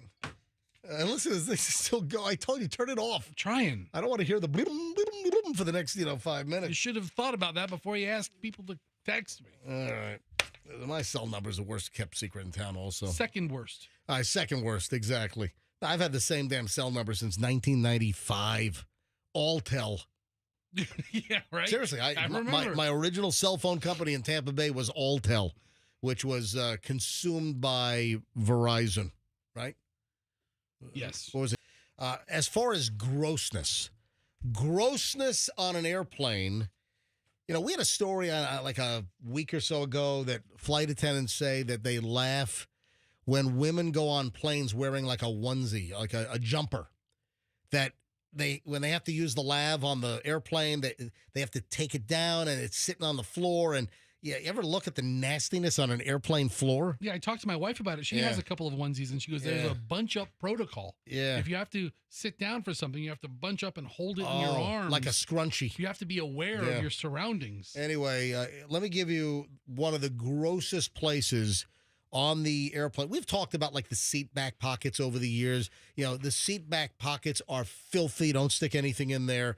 The trays are filthy. The little twisty lever to bring the tray table down, filthy. A lot of stuff on airplanes are filthy. The bathrooms are disgusting. We've had stories that experts say you shouldn't even wash your hands with the water in a bathroom on the airplane. Yeah, you're just better off with the germs. The water is nasty. That use a wipe. Have alcohol wipes. Preferably get the PDI. The hospital grade wipes. But as far as airplane bathrooms go, the water is horrific. The door handles in and out on the airplane bathrooms are nasty. And I'll tell you what, I haven't touched an airplane door handle in decades. What, do you kick it? Well, I'll use my shirt, or I'll bring like a tissue or a paper towel. I'll open the door to get in, and then once I get in and I do use an alcohol wipe, and I will use the airplane water and soap, but I will immediately use like a sanitary hospital grade alcohol wipe to then clean off my hands. But I never then grab the airplane little knob or the handle. Don't touch that crap. Use the wipe or grab a paper towel and use that to open up the door, and then even like use your elbow to prop it, then use your foot to close it. Any flight attendant will tell you, do not touch the hardware on airplane doors. They are freaking nasty beyond belief. Yes, thank you for that breaking news. Thank you. All right, this is crazy. This is not customer service. In fact, a United pilot was so ticked off. A United pilot verbally bashes his own airline after they did not provide snacks on a 4-hour flight. Yeah, United Airlines captain. I mean, how does that happen? Yeah. Don't they have like food services? They know what's coming up. Yeah. They know what flight they're on. A video's come out. A passenger took a video. It's since gone viral. And the captain is saying that, hey, we failed you. Can the captain just issue like gift vouchers or refunds? Yeah, listen to this. We have not done you right with catering. And I hope for those of you that take the opportunity to give us feedback, I really am asking you to include that in your comments. I am disappointed in my company and the way that we failed you today. They switched us over to a new company, and they do not have it together yet. And I invite you and encourage you to let them know the impact that has on you. If I were in charge, there would have been a cart full of all kinds of goodies for you out, at least in the gate area, to alleviate that. So apparently he's saying, this is the captain that gets on the PA system and says, hey, we failed you. So I think he's referring to that maybe United at that particular airport, they switched to a new company for catering. A new snack company. And they failed. And there was no food. There were no snacks. There was nothing for this 4-hour flight. And that was the captain getting on the PA, standing in front of everyone at the front of the airplane and apologizing that we failed you today. Is there any recourse for the captain? You think United's going to be like, hey, pipe it down, buddy? No, Union's got his back. He's got no problem. Yeah.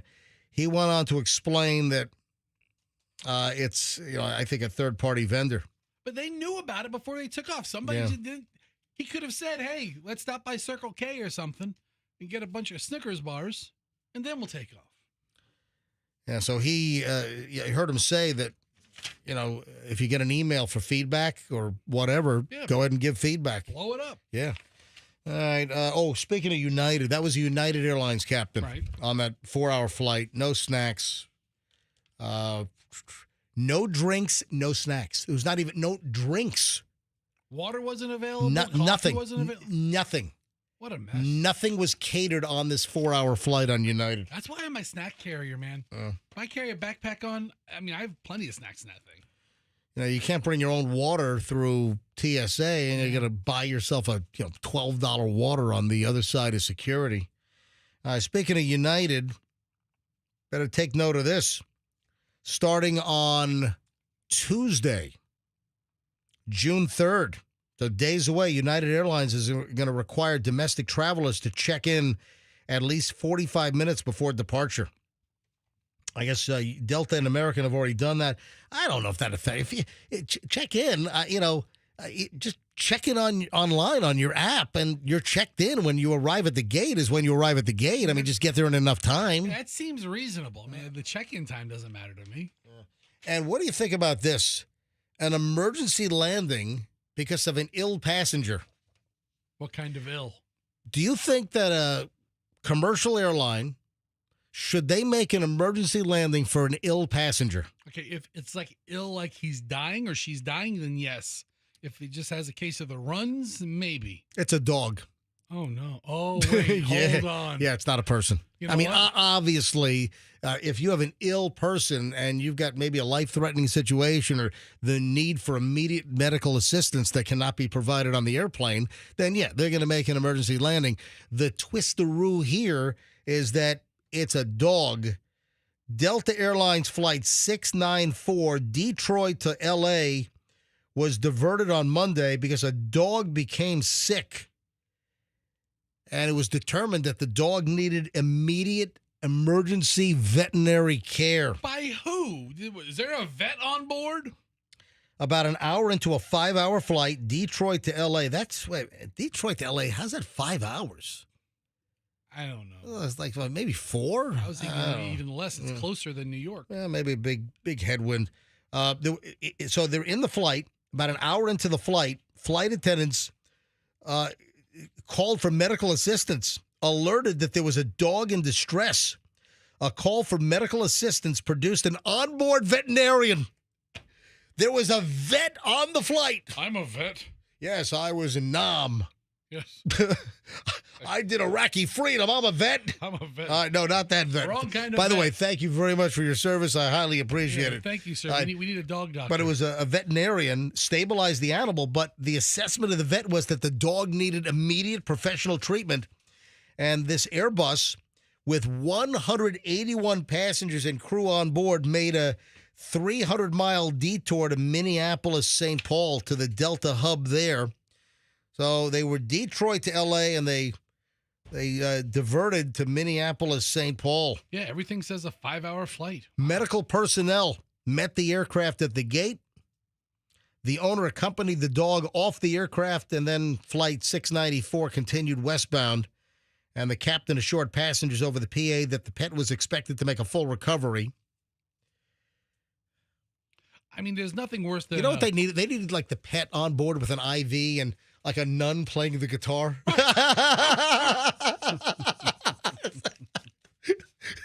That was knocking like the IV hose out. Well, that was a scene in one of the original, like, it was Airport First. So, like the old airport movies, like Airport 77. But then it was spoofed in the movie Airplane in 1980. That's funny crap, man. Anyway, so the dog, I don't have an update on the dog, but there's a picture of the dog. But listen, extra fuel, extra cost for crew, the landing fee, the extra landing fee. Anyway, listen, I'm a dog lover. I'm an animal lover. I am very happy that if a vet on board said the dog needed emergency care and they couldn't wait, then that was the absolute right thing to do. They asked for a doctor. One showed up. That gave his diagnoses, and you have to do that. You know what? I'm flying tonight. I'm flying to Fort Lauderdale tonight. I'll be on an Airbus 320 on Spirit. And I don't know, maybe 160 passengers or whatever. I'm just gonna grab the PA system mid-flight and ask if there's a veterinarian on board. Just out of curiosity. Yeah. I'm sure a lot of vets are taking Spirit in Fort Lauderdale. A little weekend getaway. Well, listen, I'm a highly successful radio broadcaster taking Spirit to Fort Lauderdale later today. Oh, man. I think we got to roll. Anything else before we get out of here? That is it. Have a great weekend, everybody. I'm just looking at so much stuff I have. I already have half of Monday's show right here that I didn't even get to. All right. Let me just check my notes, make sure I got to everything I wanted to do. Julian TSA. Oh, I didn't tell my spinach story. We'll get to it Monday. Well, it's quick. All right, we'll get to it now. Went to Costco on Sunday, and I bought 2 big tubs of spinach. Little baby spinach? Yeah, so I've got, like, all in all, I think it's like 2.5 pounds, 3 pounds of spinach. You know, when you take the fresh spinach out, that'll fill a wheelbarrow. And I sauteed it in olive oil and garlic and salt and pepper. That wheelbarrow full of spinach reduces to, like, the size of a tennis ball. Yeah, I mean, it reduces. Yeah. Anyway, I just thought I'd point that out. I mean, I've known this for a long time. Was this the Department of Obvious? I mean, come on. But do people realize that this humongous pile of spinach, when you cook it, you saute it, it shrinks to like a tenth of its former size. All greens are like that. Well, no, not broccoli, no. All leafy greens are. No, okay. All right, 9:54 at the MJ Morning Show. Folks, have a great day. We'll see you back here on Monday morning. Have a great weekend. Follow my Instagram. I'm sure I'm going to come up with some crazy crap over the weekend. Certified MJ Radio. That's Certified MJ Radio. Or my email, always open, mj@mjmorningshow.com. See you on Monday morning. MJ Morning Show on Q105. And let's be careful out there.